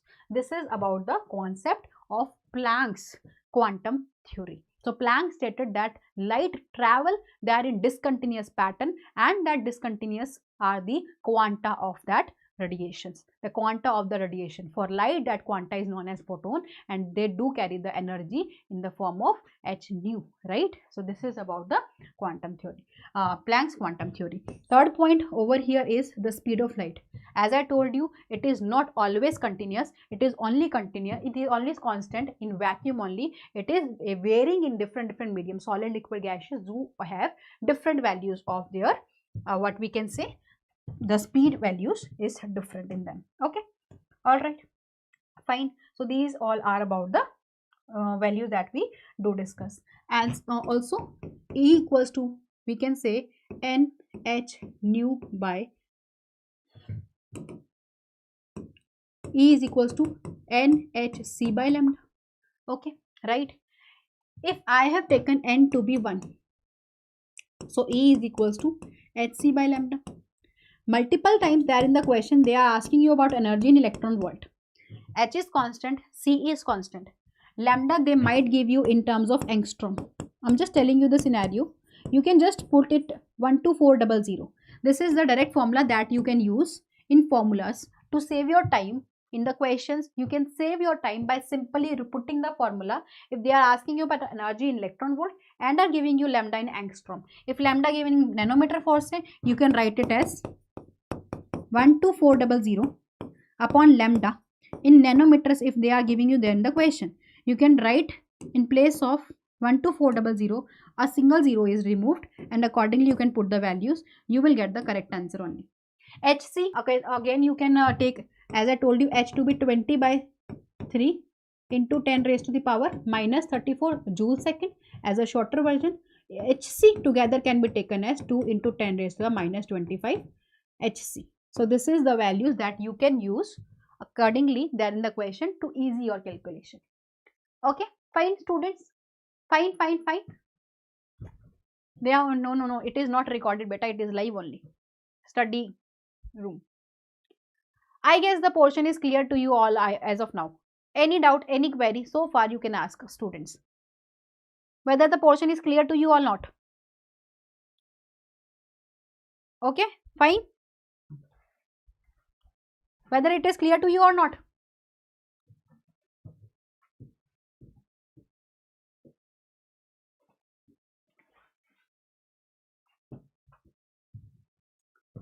Correct? Hello, welcome general. Yeah, Hc collectively you can write it as 2 into 10 raised to the power minus 25. Fine. Shall we move now? Fine. That's it.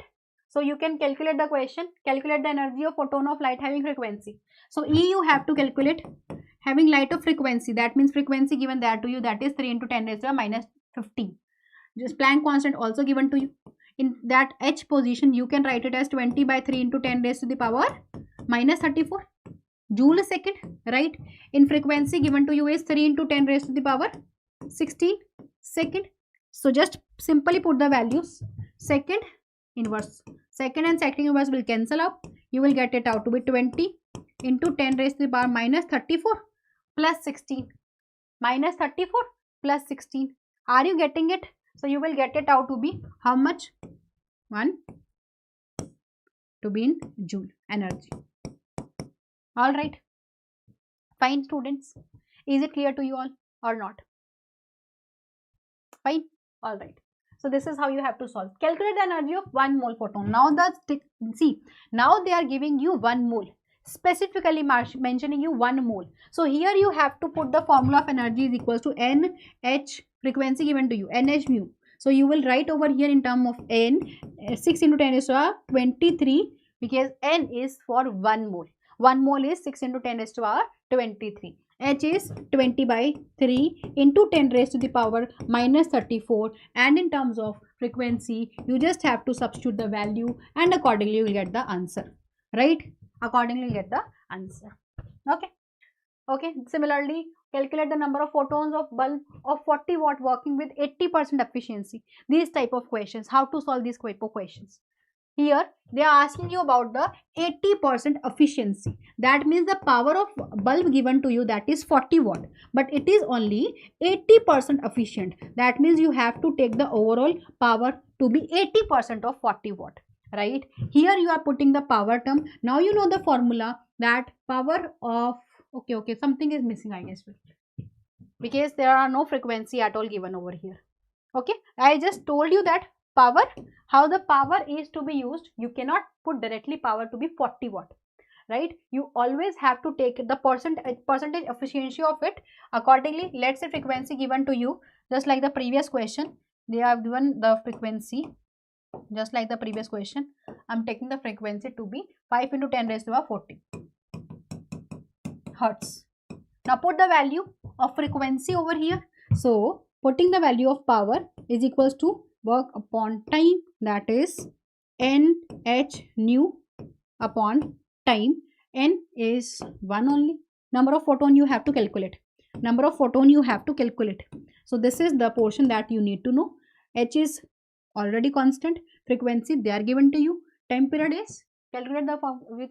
So time period you can take it to be 1 second.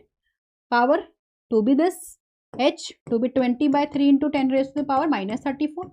Frequency given that to you 5 into 10 raised to the power 14 hertz, and in place of power you can write 40 into 80 upon 100. Thereby you can find out the value of n.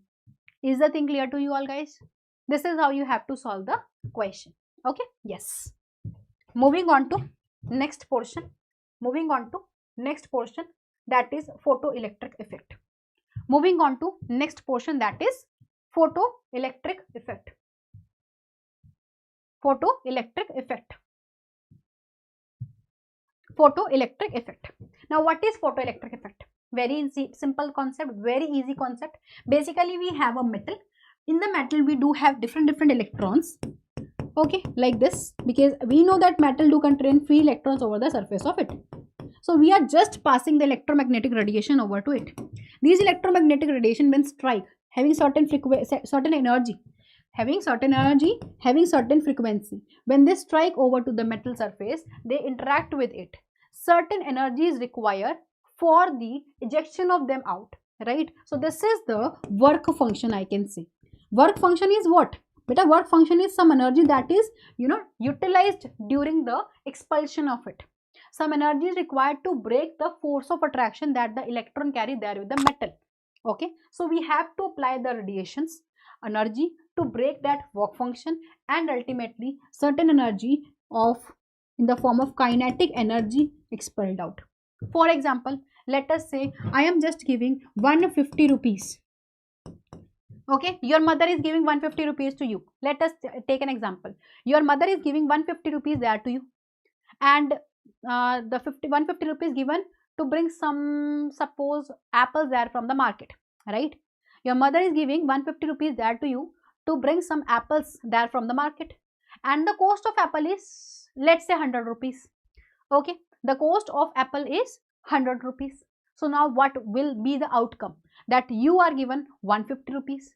The cost of apple is 100. So remaining 50 will come there to your pocket only, right? So that is how the same scenario happen over here as well. Total energy is 150 rupees, let's say. Work function, that means how much energy is utilized, that is, let's say, 100 rupees. So the remaining energy will come out in the form of kinetic energy, right? So this is the concept of photoelectric effect. The ejection of the electron out from the metal surface when a light of suitable frequency is incident on it is basically the photoelectric effect. Now do let me, beta, if your mother have given you, let's say, 80 rupees only, and the cost of apple is 100 rupees, will you be able to take that rupees and go out for the market to purchase the apple? Not at all, right? Why is it so? Because you know that the cost is much more high than the cost that is provided there to you. Yes, everyone. On a similar basis, this electron ejection will always happen only if the energy that is given to it is equal or more than that, right? It should be certain amount so as to compensate the work function. Otherwise, no ejection will happen at all, right?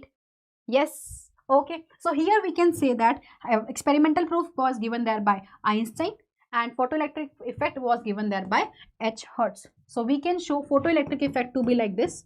Photoelectric effect can be represented as the energy given there to metal surface, E is equals to the work function phi naught plus kinetic energy. So E can be represented as H nu. Work function phi naught is what? It is work function. That is how much amount of energy utilized to remove the electron out. So this is work function. Okay. Moving on to H mu naught plus kinetic energy. You can write it as half mv square as well. Right, everyone? If you want to find out the kinetic, that nu naught, what is this nu naught now, ma'am? This nu naught is beta threshold frequency. Now what is threshold frequency? So this is the minimum frequency required for the photoelectric effect to happen. That is threshold frequency. If the frequency is less than this, ultimately no photoelectric effect will happen at all. So this is threshold frequency, and it is the minimum frequency of light require to remove an electron out from the metal surface, out from the metal surface, metal surface. If the energy is low, then ultimately no photoelectric effect will happen at all. So this is threshold frequency. Now we can accordingly find out the kinetic energy half mv square by moving that h nu over to other side, LHS side. You can commonly take h as common, nu minus nu naught. You can also write in place of nu c by lambda by c by lambda naught. You can take that c to be the common factor, 1 by lambda minus 1 by lambda naught to be equal to the kinetic energy. So this is how you can use, depending upon what they are giving you there in the formula, you can use the formula and accordingly you can find your answer. So this is how you have to solve the question. Is that clear to you all, guys? Whether the concept is clear to you all, students, do let me know. Okay,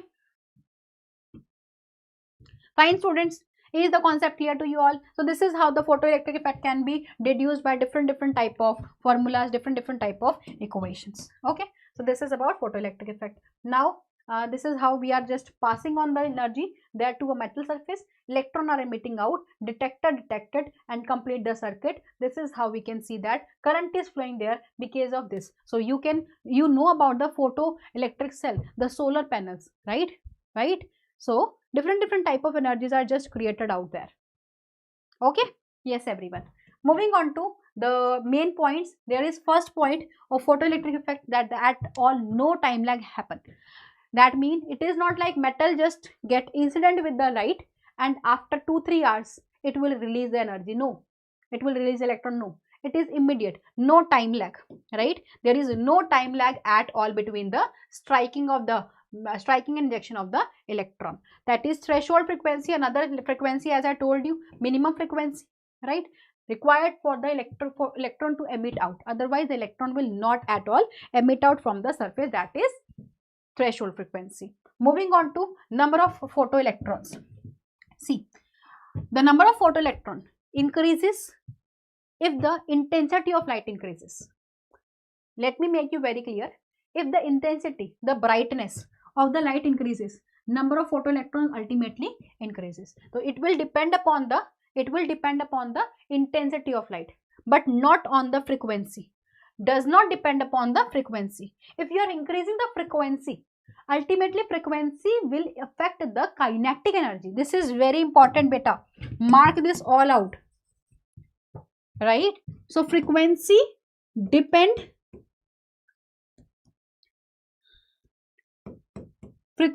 directly link there with kinetic energy. Frequency of the light if increased, kinetic energy of electrons will increase. But if the intensity is increased, then number of electrons will increase. Is that clear to you? That if the intensity of the light increases, so it will directly link with the number of photoelectrons. Ultimately that number of photoelectron affect the current. Current will be increased. Okay, so if you are increasing the intensity, ultimately the current will increase.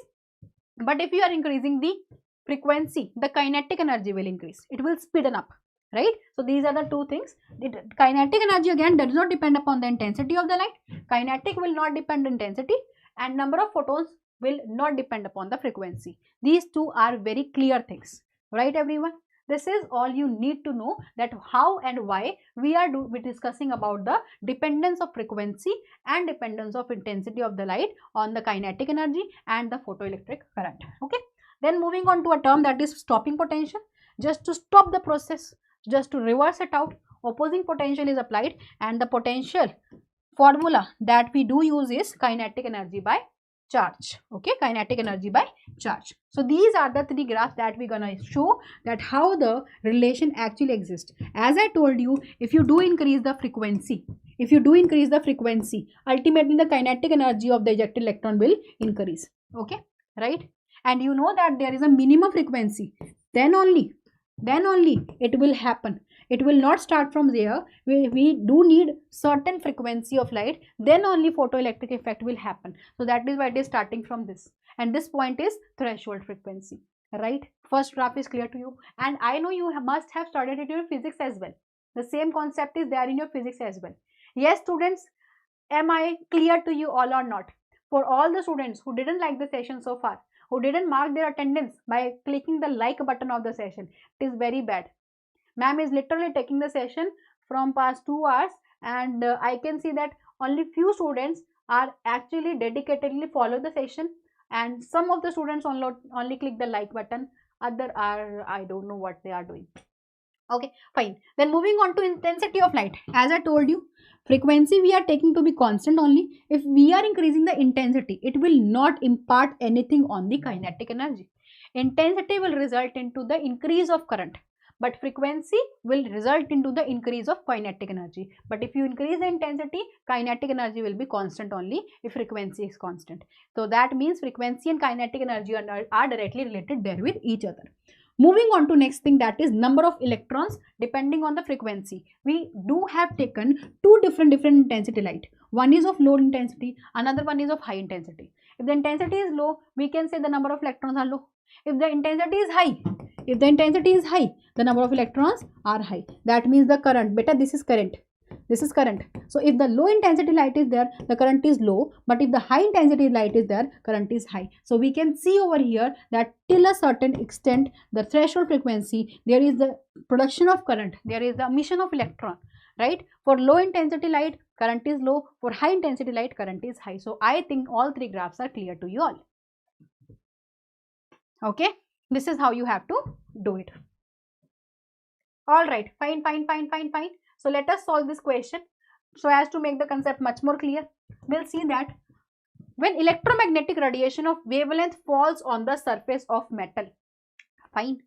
If we do have the electromagnetic radiations fall on the surface of radiation of wavelength given to you, okay. On the surface of metal, electrons are emitted with the kinetic energy. So kinetic energy given there to you. What is the minimum energy needed to remove an electron from the metal? Fine. So they are asking you about the minimum energy required to remove an electron from the metal. That means the work function they are asking. Minimum energy, kinetic energy, and this one is your total energy, right everyone? Yes everyone. Now since wavelength given to you, so hc by lambda is the formula of energy that I will substitute in place of energy terms, right? And new work function I need to find out. This is the thing I need to find out. And kinetic energy given there to you 1.68 into 10 raised to the power 5 joule mole inverse. But don't solve it like this only. See, there in the options you can see that the options given in the joule mole inverse unit. If you do solve by this formula, you will get the answer in terms of, yeah, here the answer of energy in terms of joule. You cannot subtract joule from joule mole, right? So you have to make this unit as well in terms of per mole, right everyone? In terms of per mole. What is per mole over here? So beta, Na, if I do ask you about Na is the term that you have to put over here, because this unit of Hc by lambda is in joule, but Na unit is in per mole. So accordingly, when you do multiply it by Na, you will get overall energy in terms of joule per mole. Here as well it is joule per mole. So accordingly you can subtract or add whatever you want to do, but always you have to equate the units. Then only you can solve the question, and this was your previous year question. Alright, so many of the students just remove this Na and find out the answer, and they did the wrong option. Okay, so for solving these type of questions, all you have to remember is to always make the units to be equal only. Is the thing clear to you all guys or not? Yes, fine, clear. I can see 35 likes are there on the session. Why is it 35 only?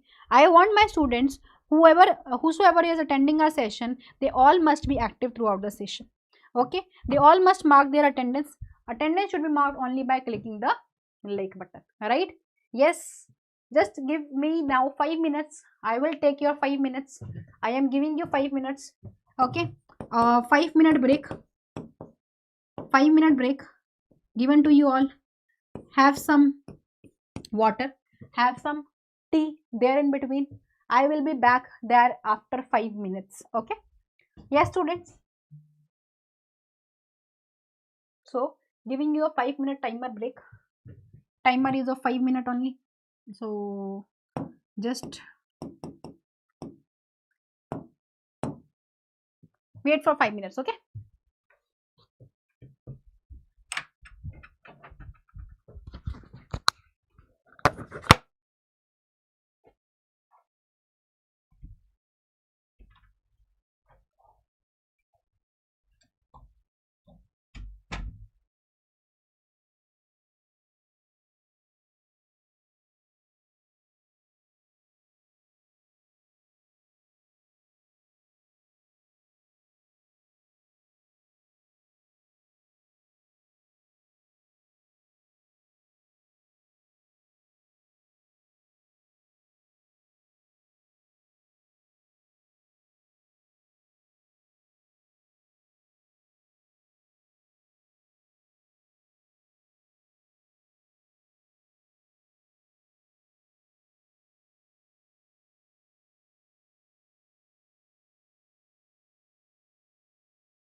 All right, students, so we are back now.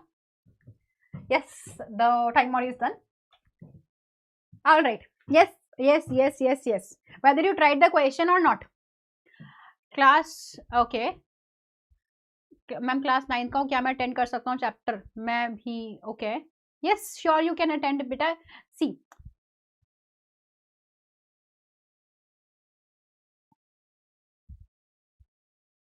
okay, so see, for the students who are from any other classes, you all can attend. You see, this is for JEE. This is for JEE. So accordingly, if you are preparing for JEE, if you want to excel in this particular chapter, this session is for you all guys. You all can attend the session. There is no problem at all in attending the session. Okay. Yes. Moving on to, okay, the next question is that the bond energy of A2 molecule given to you is this much. The light of energy given to you is this much.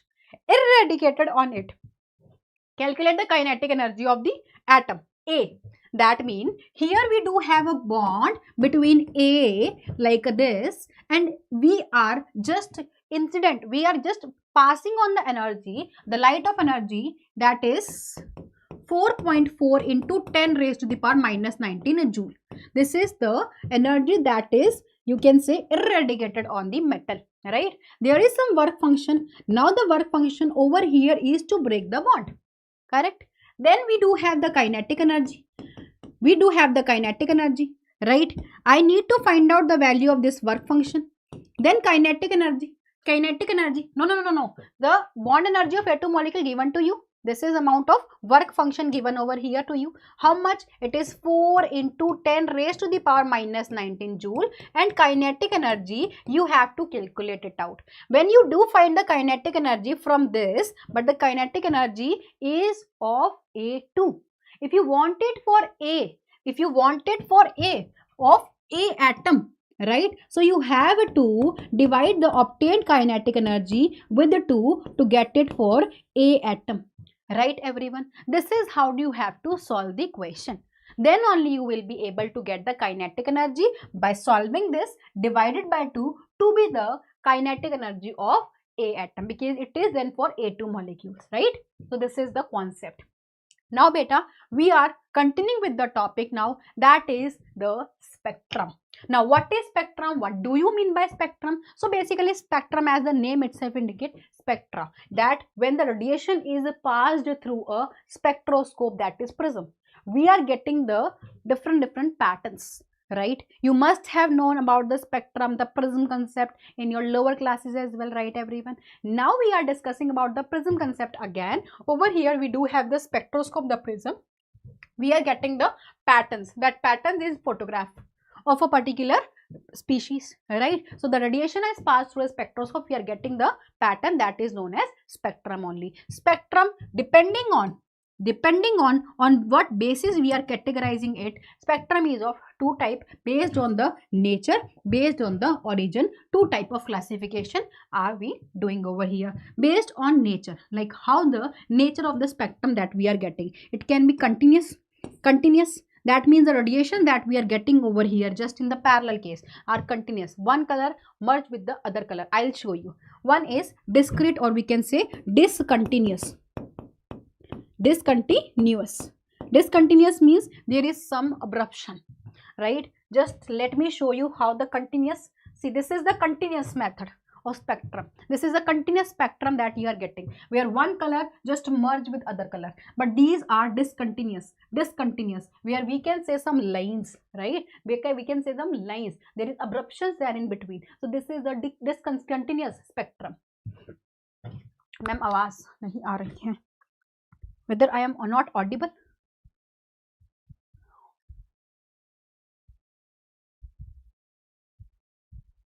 Hello, can... Okay, one second, let me see. Whether I am or not audible? Yes, beta, my voice is perfectly clear to you all.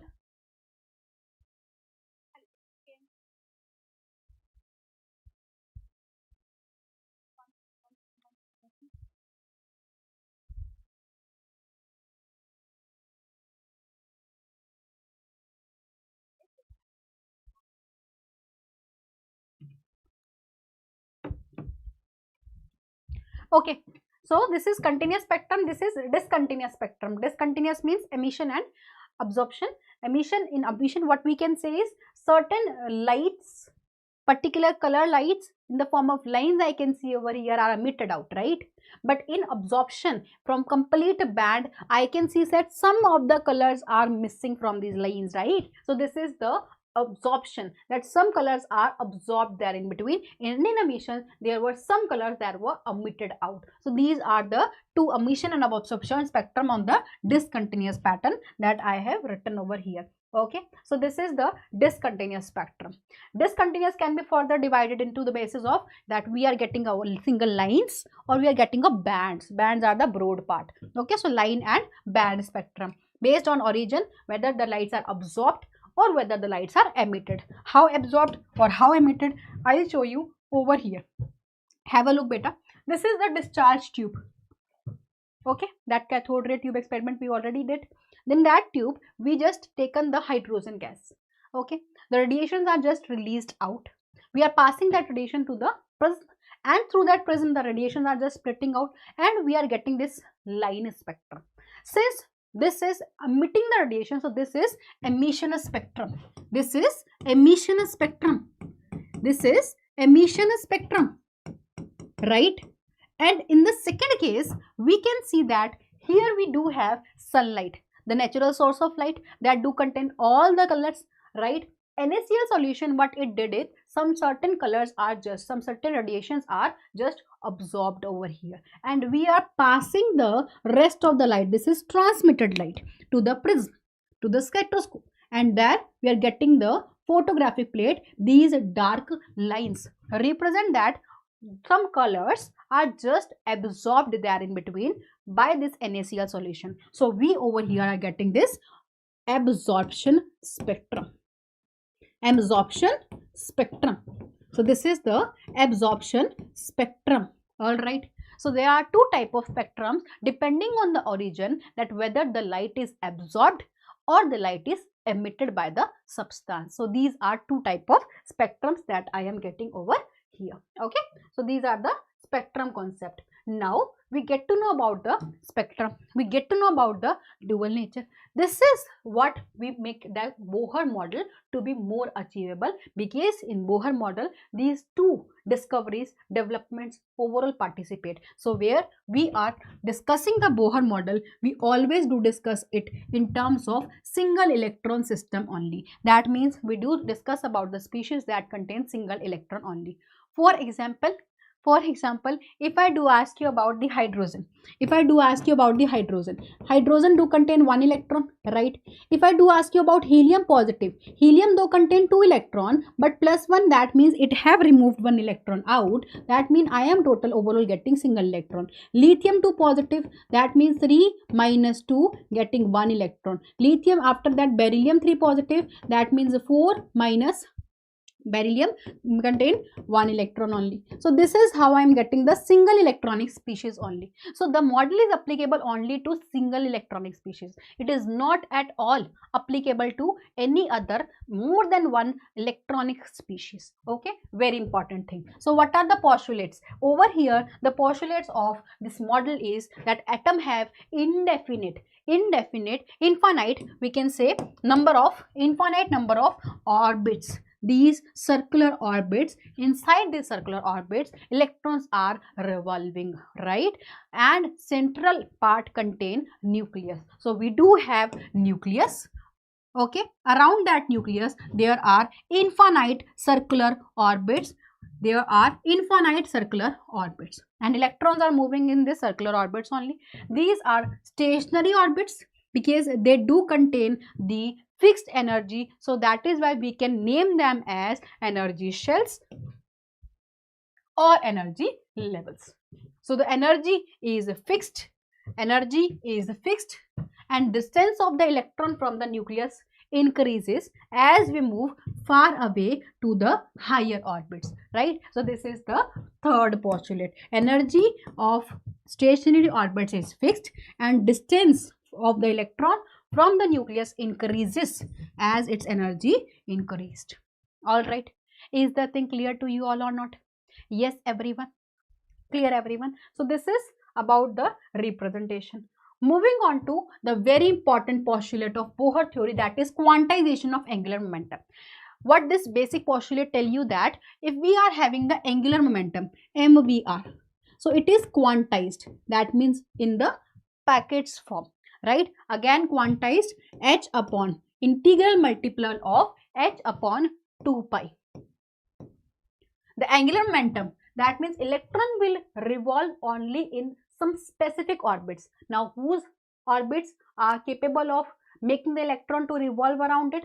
The electrons will revolve only in those particular orbits whose angular momentum is an integral multiple of h by 2 pi. N is integer over here. If n is 1, 2, 3, 4 and so on, then only the electron can revolve in them, otherwise it will not. Okay, so h is Planck constant and 2 pi is the value, n is the integer value over here. Okay, then moving on to next postulate, that until electron evolve only in a particular orbit, it will not at all change its energy. The energy remain the same. That not there in Rutherford model, right? So if the electron is moving around the nucleus in a particular orbit, if it is not changing its orbit, then in that particular orbit its energy will always be the same. It will not change at all. But yes, if it move from lower level to high energy level, lower level to high energy level, it will do absorb certain energy. It will do absorb energy. It will do absorb energy. But if it move from high to low level, high to low level, high to low level, high to low level, then it will release the energy. Then it will release the energy. Okay, then it will release the energy. So if it changes its orbits, then only energy is changed, otherwise it will remain the same only. Moving on to next postulate, that how the electron is not collapsed. Why the electron is balanced? Because when the electron revolves around the nucleus, there are two type of forces attracting there between the nucleus and the electron. One is the attractive forces, centripetal forces, another one the centrifugal forces. During a circular motion, we all know that a centrifugal force moves it away from the center and centripetal force take it toward the center. They both will balance out each other and overall electron will not, either attracted or moved out. It will be there on the position only. So both the forces must be balanced up, then only the electron can easily be sustained there in an atom, right? This is how the energy of the electron remain the same only. Is this thing clear to you all or not? This is all about Bohr model of the atom, the postulate that we did so far. Okay, so this is the successful reason that why the Bohr model was successful, because it explained the stability of the atom. Rutherford was not able to explain the stability. According to Rutherford, we can say the atom was just collapsed there in 10 raised to the -8 second. But according to Bohr, the stability of atom do exist. Bohr concept explained the atom successfully. How? They explain the concept of atomic spectrum. Just like the previous cases, the energy is absorbed and released by changing from one shell to another. There is hydrogen whose spectrum is just designed to explain how actually the hydrogen exists in that spectrum. Okay, we will discuss about the hydrogen spectrum in the upcoming part. Okay, now we will discuss about the application portion, that where do we use the Bohr model. We can easily calculate the radius of the orbit. Okay, there is a calculation portion to find out the formula. I am just writing over here the radius of nth orbit to be equal to radius. You can write it as n square h square upon 4 pi square mkz square. Okay, so this is the formula of radius of the orbit or shells, we can say, and these all are the constant value, h, 4 pi, m, k, e. They all are constant value, so I can simply write them as r naught n square by z, right? This is the value I can simply write over here, right? Clear? Or we can write it in terms of 0.529 n square by z.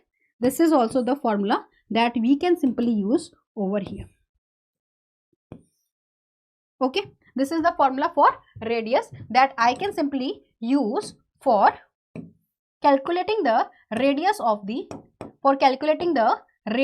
the species. of the shells.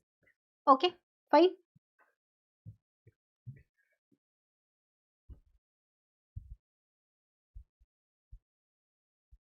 Very nice, very nice. I can see many students are, ma'am, limitation of Bohr model.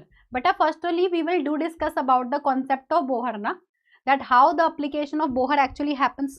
Then only we will jump to the limitation portion.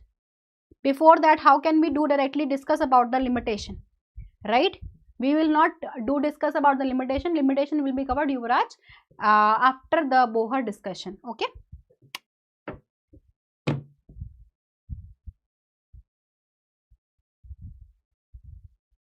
Fine. Is that clear to you all, students? Tell me.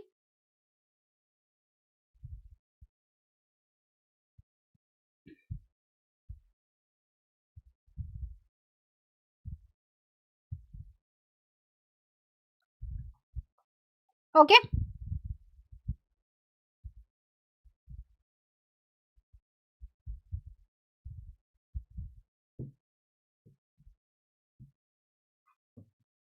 All right. So this is about the radius.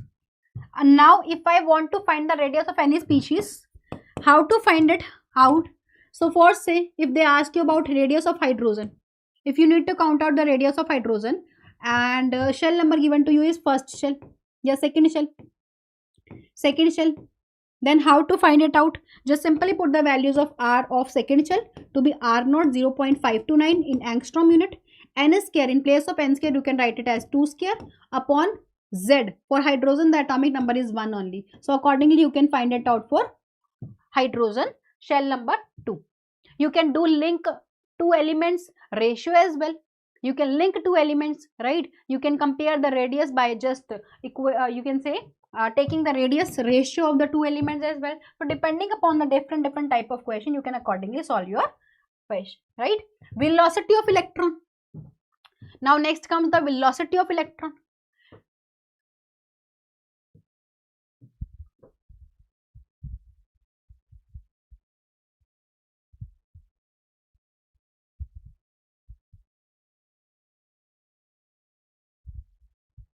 Okay, creator. ओए ma'am आपसे okay पढ़ा PYQs करा था, यहाँ पे भी एक प्यूरिबल PYQ series शुरू करिए, प्रॉमिस करते हैं इस PYQ सीरीज की. Okay, if you guys are demanding for the PYQ series, guys, definitely we will bring the PYQ series for you all, and we will note it down. We'll communicate better with the team, and we'll definitely bring whatever you guys are demanding from us. Okay? Okay? What ignore? I have not seen your message. Okay, velocity of electron. Moving on to next term, that is velocity of electron. So velocity of nth will be equal to v naught. Initially it was n square by z. Here it is z by n.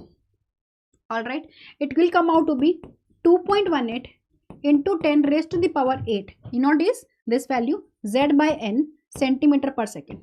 So this is the velocity formula that we're gonna use depending on what species given there to you. Okay, whether it is helium, so accordingly put the atomic number, and shell number, accordingly you can get the answer.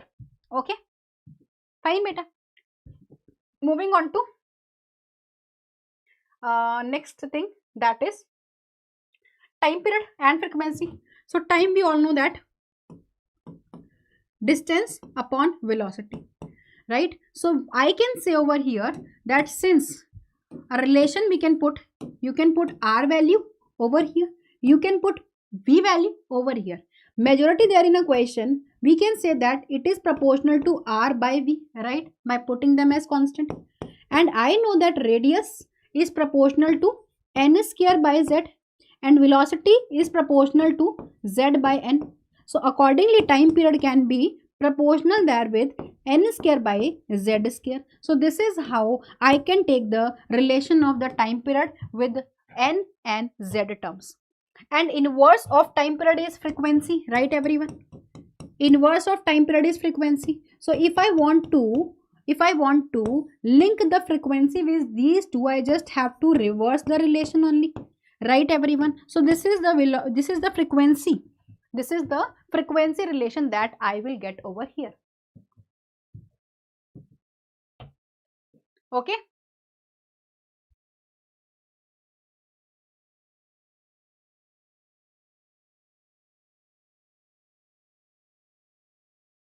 Previous formula, I'm not getting your question. Sahi.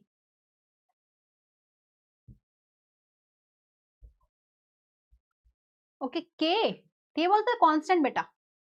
9 into 10 raised to 9 that you used, that is constant. Okay, that is constant. Fine. Is that clear to you all? Any doubt, any confusion so far? If you want to ask, you can ask beta.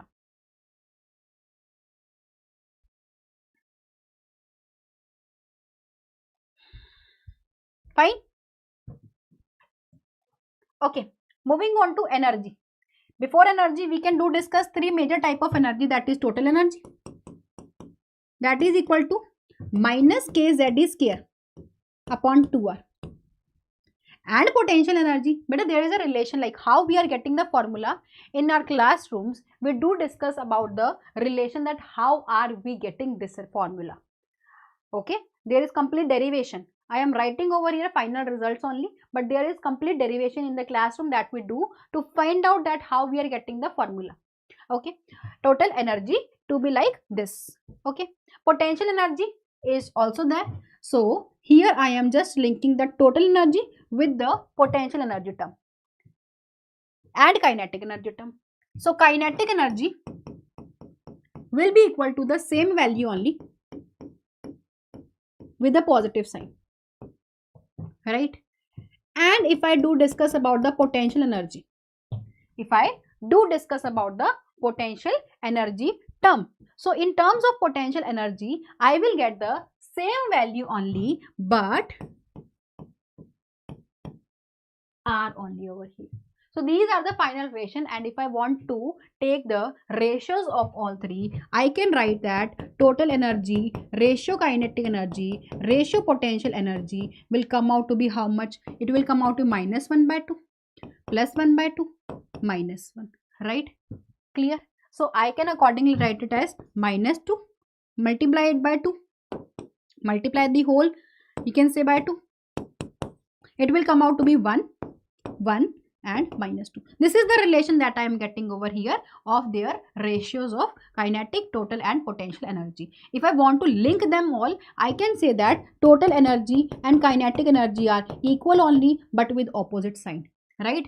Kinetic energy is equal to potential energy with negative sign, and we have to divide it by, see, kinetic energy, we have to just divide the potential energy by 2 and I will get the kinetic energy, right? So these are the ratios. We can link the kinetic, potential and total energy accordingly. Okay.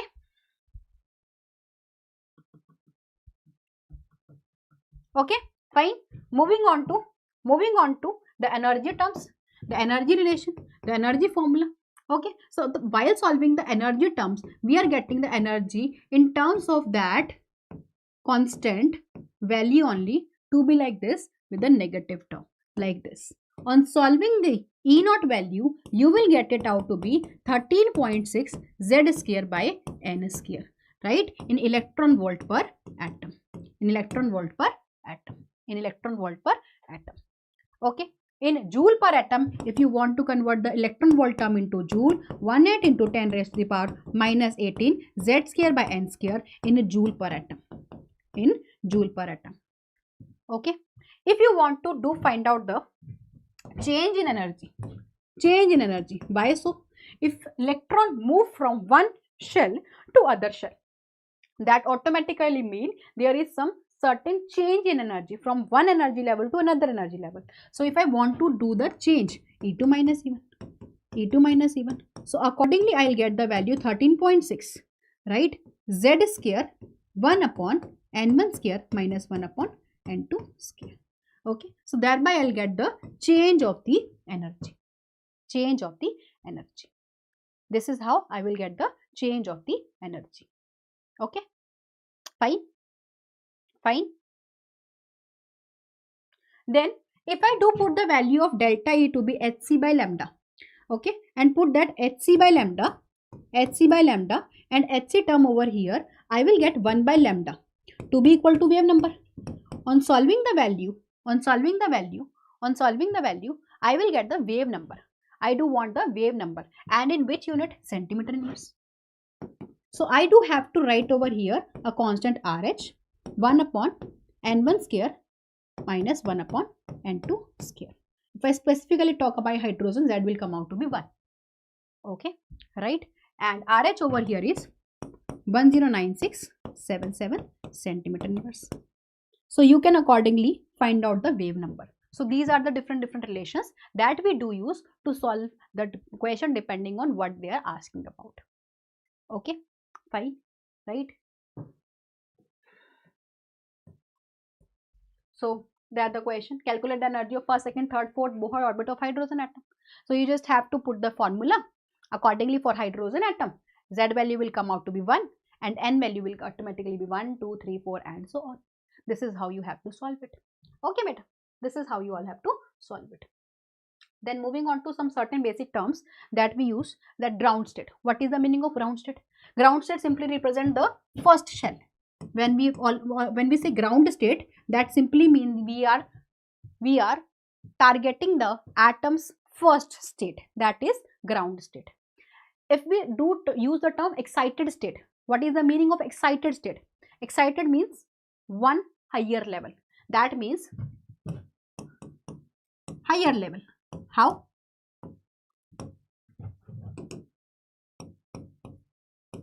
If I do use the term first excited state, first excited state means I do use the term N to be 2. Okay, first excited state, since we are taking the mono electronic species, that means only single electron that is present in the first shell, right? First shell. So for that single electron in the first shell, if I do ask about the first excited state, that means just upper to it. Okay, first excited state, the highest state. Similarly, second excited state represent the N value to be 3. Similarly, third excited state represent the N value to be 4.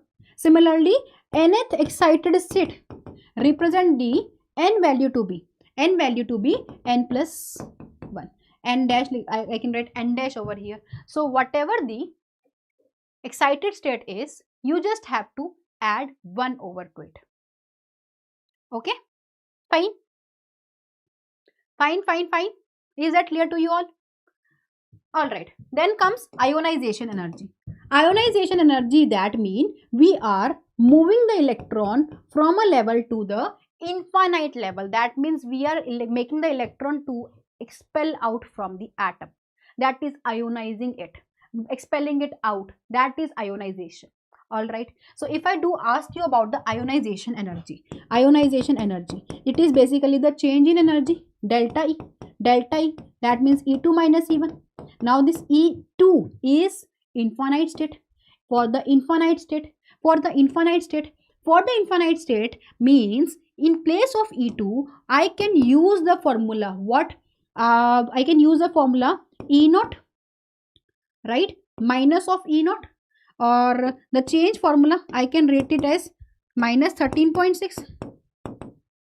Together I can use the formula of delta E, 13.6, or individually you can do one thing. In place of E2,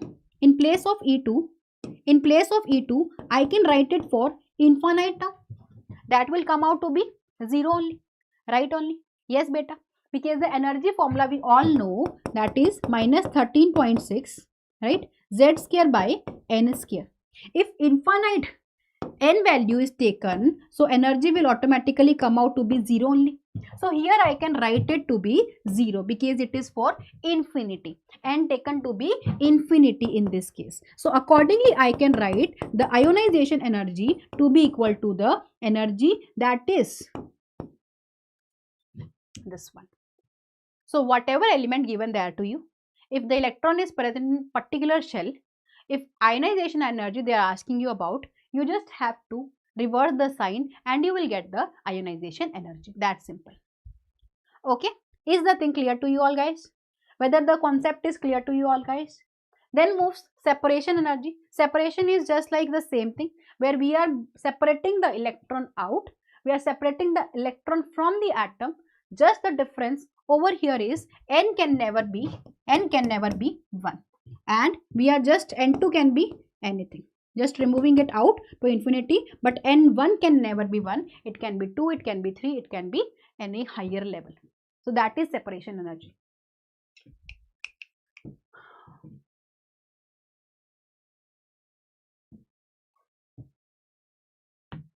Okay.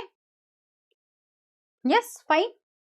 According to Bohr, relation of energy, you can calculate it out according to the formula that we use, right, beta? Bohr model, the exact relation. You are asking about the order of the 3s, 3p, 3d. What is the related Bohr principle? Okay, so thereby we get the formula of energies, and accordingly for hydrogen specifically, these are the energy levels. These are the energy levels.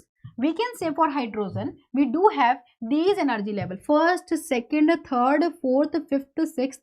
When you use the formula of energy, you will get the values. You will get the values of different energy level. Let's say for first, it is minus 13.6. By putting the formula in electron-volt per atom, that formula, right? Then again you can put the formula for second, for third, for fourth, and so on, right? You will get the energies.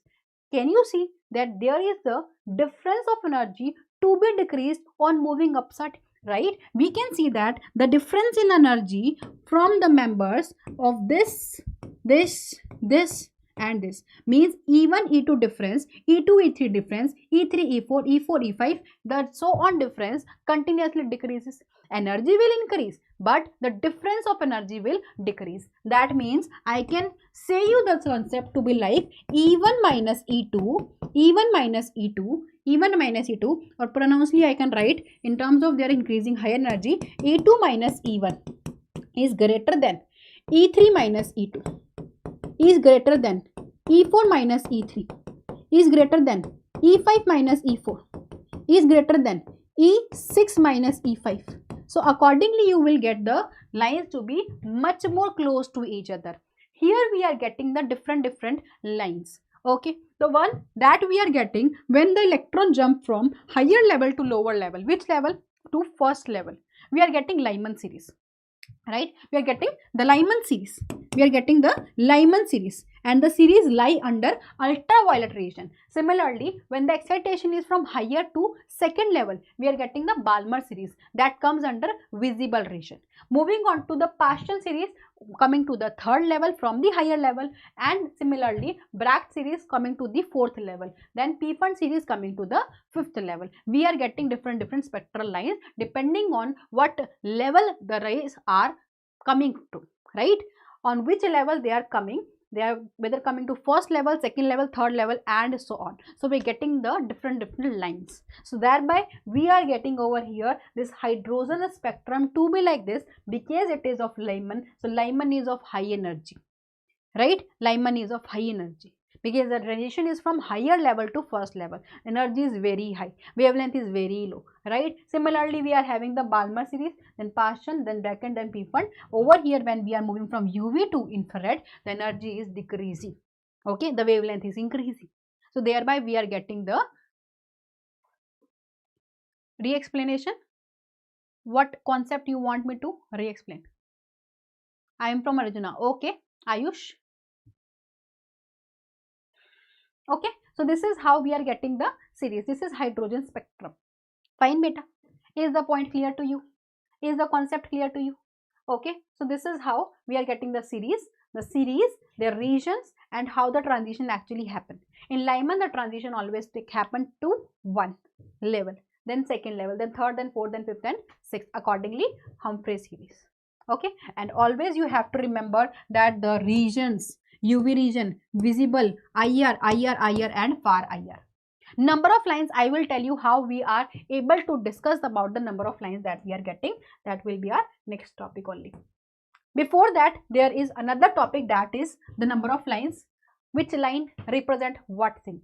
For example, in the question, if they ask you about the minimum energy, minimum frequency, maximum wavelength, because you all know that energy is inversely proportional to lambda. E is directly proportional to frequency. So if the energy is high, that means the frequency is high. So minimum energy or minimum frequency is of first line.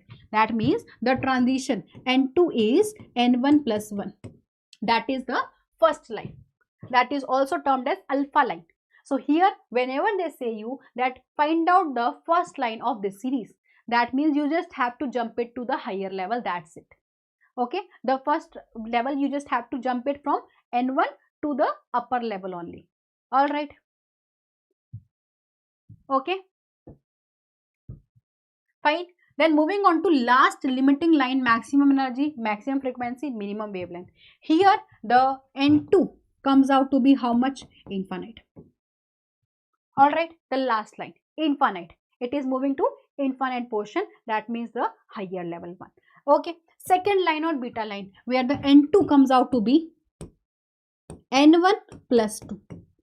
And similarly N3, N2 comes out to be, in the next case, when we do discuss about the gamma line or third line, here N2 will be equal to N1 plus 3. So this is how I'm writing the different type of lines, because they are in a question, they directly ask you, tell that what is third line of Lyman series. So Lyman series, N1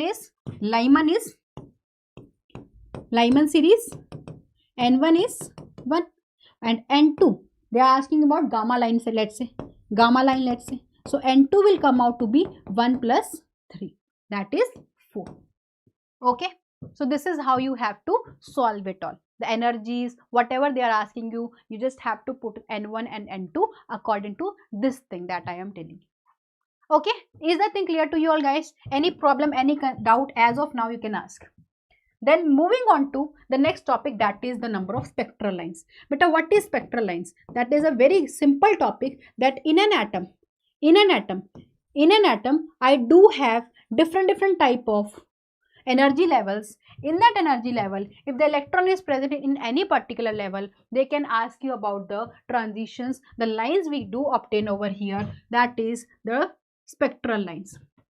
Okay, so there, for example, this is first, second, third, fourth shell. If let's say the electron is there in the fourth, so the transition, the number of lines, how can we say that the transition actually happened from fourth level to ground state? So the fourth level to ground state can be like 4 to third, right? 4 to third, right? We can say that 4 to second or 4 to 1, right? 4 to third, 4 to second and 4 to first. These 3 lines we can obtain, right? It also can happen from 3 to second, right? From 3 to 1, correct? Yes ma'am. From 3 to second, from 3 to 1, these 2 lines, right everyone? It also can happen from not 2 to 2, nothing like that, but from 2 to 1 as well, isn't it?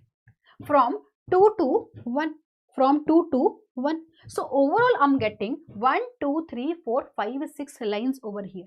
Overall I'm getting how much? Overall I'm getting 6 lines. So these are 6 spectral lines that I am obtaining over here. Now ma'am, it is very difficult for us to find again and again by drawing it all out, right? This is 4 to third. Remember the third transition, whenever we are getting the line in third series, what is the name of it? Lyman, Barman, Paschen. So this is specifically Paschen series line. In Paschen we are getting 1 line, right? It is for Balmer series. In Balmer we are getting 2 lines, and this is for Lyman series. In Lyman we are getting 3 lines. So there is a formula that we use to find out the number of spectral lines. So that formula that we use for finding out the total number of spectral lines, that is delta n, okay, delta n into delta n plus 1 upon 2. What is delta n? The change. For example, here the transition happened to 4 to first level. So I can use the formula to find out the transition case. Delta n is 3 and 3 plus 1 is 4 upon 2 upon 2 upon 2. So I am getting over here the answer to be 6 spectral lines only in this question, right? Delta n was change in the n value. Okay, from 4 to first I am getting the change of 4 minus 1 to be 3. So delta n over here is 3. So spectral lines comes out to be 6, and that is our answer only. Okay, fine. Is that thing clear to you all, guys? Yes, everyone? Okay, everyone. Now another formula I can use over here depending on whether I'm taking transition to ground state. If transition occur to ground state, if the transition do happen to ground state, I do take n1 over here to be 1 only, right? To be 1 only, because it is at the ground state only. So here we can use simply the formula by putting the n1 to be 1. So I can use the spectral line formula to be n into n minus 1 upon 2. You can apply the formula over here because it is ground state only. Okay, this is the actual formula. You can easen up it by putting the ground state. If question gives you ground state, that you have to do the transition till first level. So accordingly you can put the n1 value to be 1 and you can use simply this formula. Okay, so 4 into n is 4 value, 4 into 4 minus 1 is 3 upon 2, again you are getting the value to be 6 only. So this is second formula. Okay ma'am, fine ma'am, we are getting the formula. Now the third formula. Third formula is for specific line. Like they are asking you about calculate the number of lines, spectral lines that we are getting in Lyman series when the electron undergo transition from fourth level. So here we have to use the formula n2 minus n1. N1 is what? N1 is the series, the region, whether it is Lyman, whether it is Paschen, whether it is Bragg's, P-Fund, whatever the thing is. Okay, for example, doing the same for this question only. So I am writing over here the Paschen lines. In Paschen lines, I can see that transition happen from fourth level. So N2 will come out to be 4 minus N1. But N1 for Paschen is what? Lyman, Barman, Paschen. It comes in third number. So I'm just writing 3 in place of N1, getting only one line. Are you also getting the Paschen series having single line only? Yes, ma'am.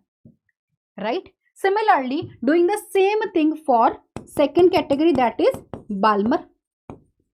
If I want to find out how many lines lie in Balmer region, so I will find over here 4 minus 4 Balmer, N1 region is 2, right? So I'm just writing over here 2 lines. Similarly, for Lyman,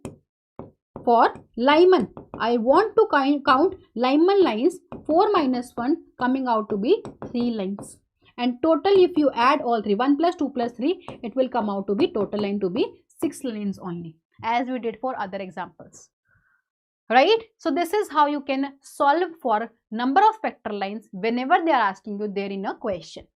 Alright, I think the concept is much more clear to you now, right? This is how you all have to solve for specific lines. See, number of lines in the Paschen series is 1 only. For Balmer we do have 2 only. For Lyman we do have 3 only. Overall we are getting 6 only. If you want to calculate the total number of lines, you can use this formula. If specifically they are asking you about the ground state transition, you can use this formula. If they are asking about particular specific region lines, you can use this formula. This is a very important formula and a very easy formula. Simply you have to answer about the spectral lines, as simple as that.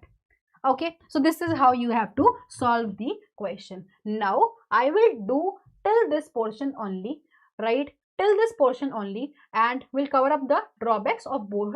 Then we'll do the next portion in the next class. Okay, Okay, let us do discuss about the drawback of Bohr. So firstly, it was just applicable to single electronic species, not valid for multi electrons. Then why is the angular momentum is integral multiple of h upon 2 pi? No justification. Why the spectral lines split? As of now, we do know about the spectral lines. That was justified by Bohr. But why is the splitting? Why the splitting concept happen? So this is the splitting of spectral line, that Stark effect due to electric field and Zeeman effect due to magnetic field. It was not at all justified by the Bohr model. Then moving on to finest spectrum of spectral lines, the ultra fine spectrum. Why is it so? No justification at all given by Bohr. So many other concepts after that arises. The quantum mechanical model after that arises, that justifies us the same thing, that why is it so. Okay, so that is all we will do till this portion only, and that is all from my end. I hope the session was useful. I hope the session was helpful for you all guys, right? For all the attendees who just attended our session, just do let me know that how was it for you all. I really enjoyed the session. The concept that we deliver, that is very important for you all. You are Jasmine without Jazz, beta.